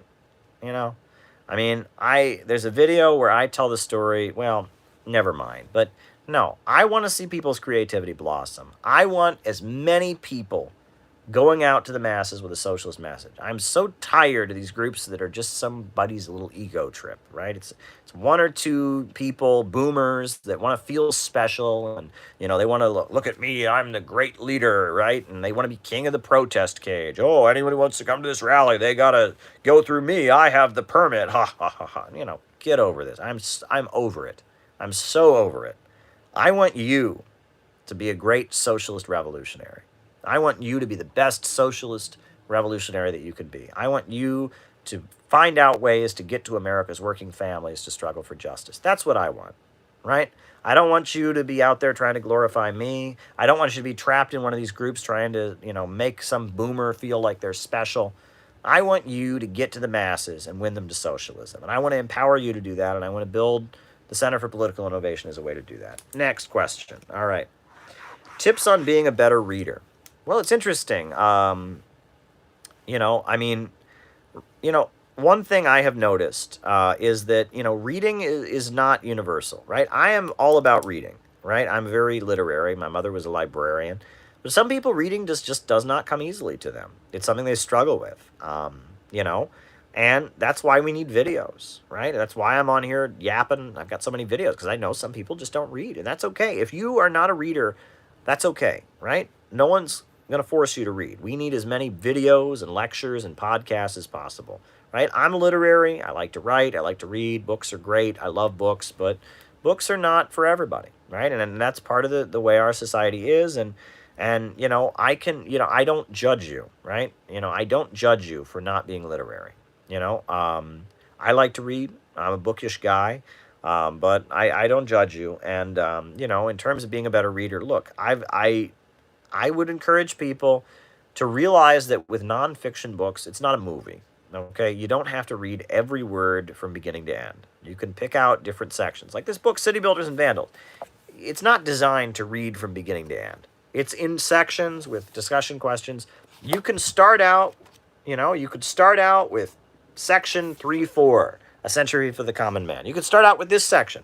You can start out, if you want, on page 165, read it, have the discussion. You don't have to start at page 1 and end and read until you get to page 210. You don't have to do it that way, right? And I notice a lot of people that don't read a lot, they think that a book is a movie, right? They think they must start on page 1 and they must end on the final page where it says the end, and they must read every word, and that's not how it works, right? With nonfiction books, it doesn't work that way, right? That with nonfiction books, you can read different sections, read it for the information. All right. All right. Is the USA attacking Iran and Syria for Israel? People don't want to be part of your Eurasianist red-brown alliance. The Eurasianists will throw you under the bus first chance they get. I am not a Eurasianist. I'm not a Eurasianist. So, yeah, that's, you know, yeah. What is it with these people? I mean, you know, these people are crazy. All right. There you go. People don't want to be part of your Eurasianist red-brown alliance. Okay. All right. Well, I'm not forming a red-brown alliance. Do you know what the origin of the word red-brown alliance is? You know what the origin of the word red-brown alliance is? Right? I know you probably think it was thought up by, you know, some brilliant scholar, or it's something that we communists go around advocating ourselves. Do you know what the origin of the red-brown alliance is? You know where that term comes from? The term red-brown alliance comes from the fact that after the fall of the Soviet Union, the people of Russia were suffering. There was mass unemployment, hunger in the streets. People were starving and desperate and poor. And they voted for a parliament that would stop the austerity. And that parliament was elected, and it had communists in it, and it had Russian nationalists in it. And yes, some of the people in that parliament said anti-Semitic things. That's not good. I'm not for anti-Semitism. People in that parliament were trying to stop austerity, stopping the shock therapy economic measures that Yeltsin was imposing on Russia. And Yeltsin sent the military to dissolve the parliament and killed people. And his excuse for crushing the elected government of Russia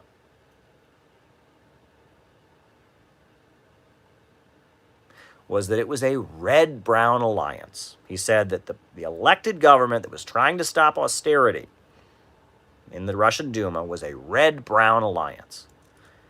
And he used that to send the military to shell the parliament, and 187 people died so that austerity could continue. So that term that this idiot just used to attack me, right? Red-brown alliance, that is austerity propaganda.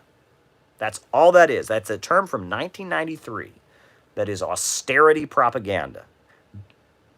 Right? That it's okay, we've got to continue starving people, starving elderly people. You know, we've got to open up the people of Russia to sex trafficking. We got to, you know, let heroin flood into Russia. All of that's got to happen because the communists and Russian nationalists who they voted for to try and save themselves from austerity and neoliberalism, from shock therapy economics, because the people that oppose it are a red-brown alliance.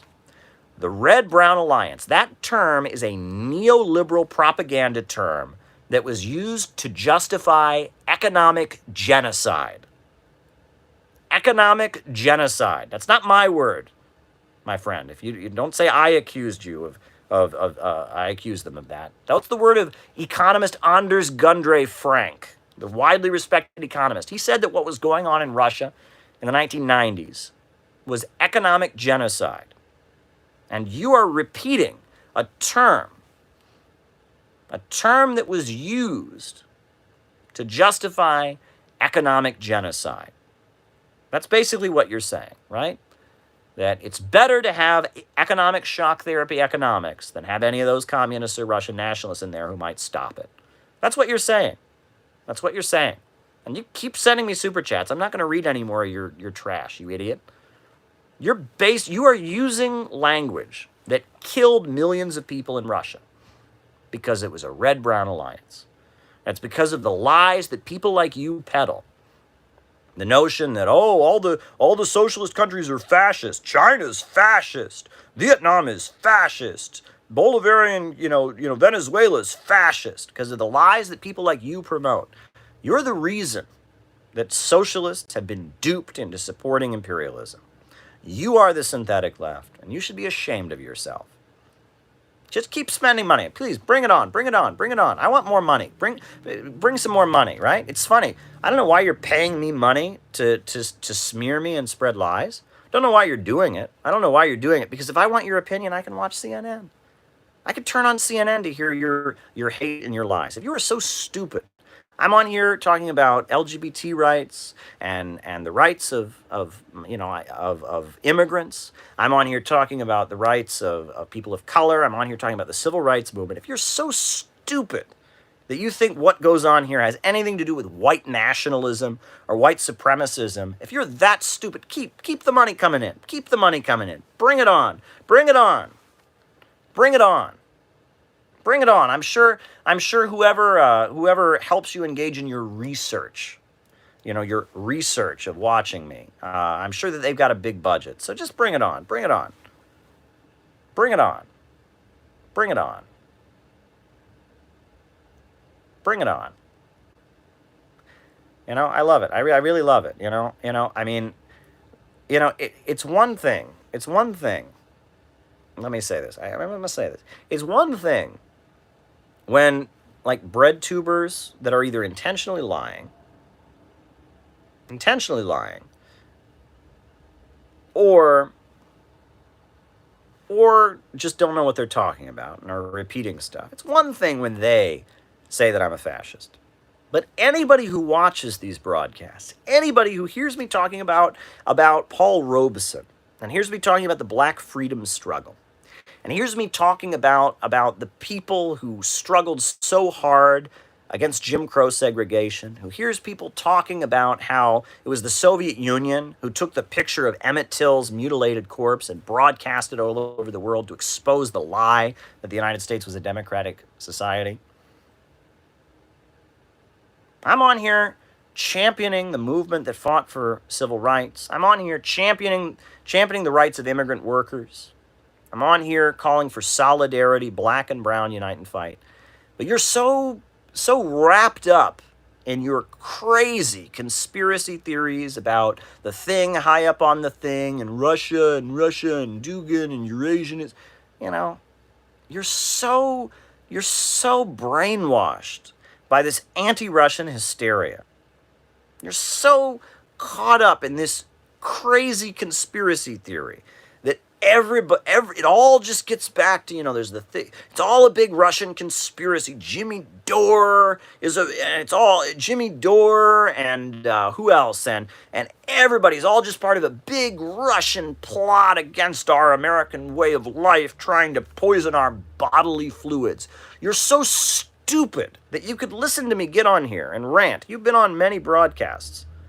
That you could listen to everything I say on here and still think that I'm on here advocating some kind of alliance with Nazis, that I'm part of some kind of far-right conspiracy.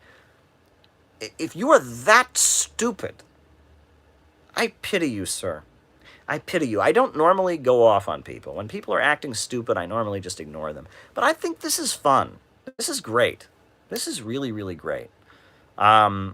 This is really, really great. I like this, actually. Please, do this more often.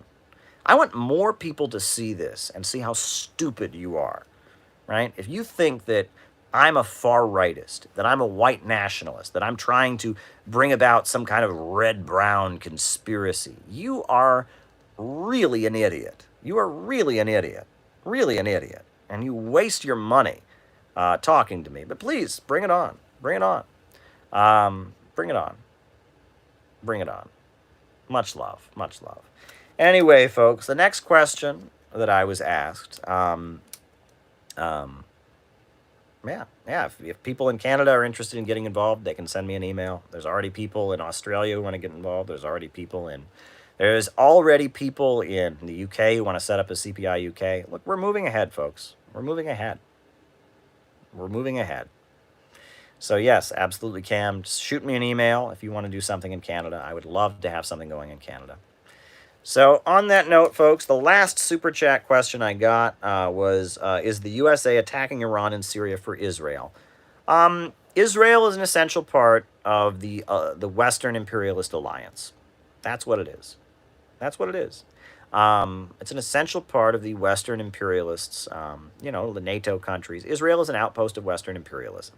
The idea that Israel secretly controls everything, that's not my view, right? Israel is part of Western capitalism. It is an imperialist outpost. It's a settler colonial state. But I don't think that Israel is the secret controller. Israel has its own interests. There are times that Israel and the U.S. imperialists or the British imperialists don't exactly line up. But I don't see Israel as the sinister controller behind it all. That's not my view.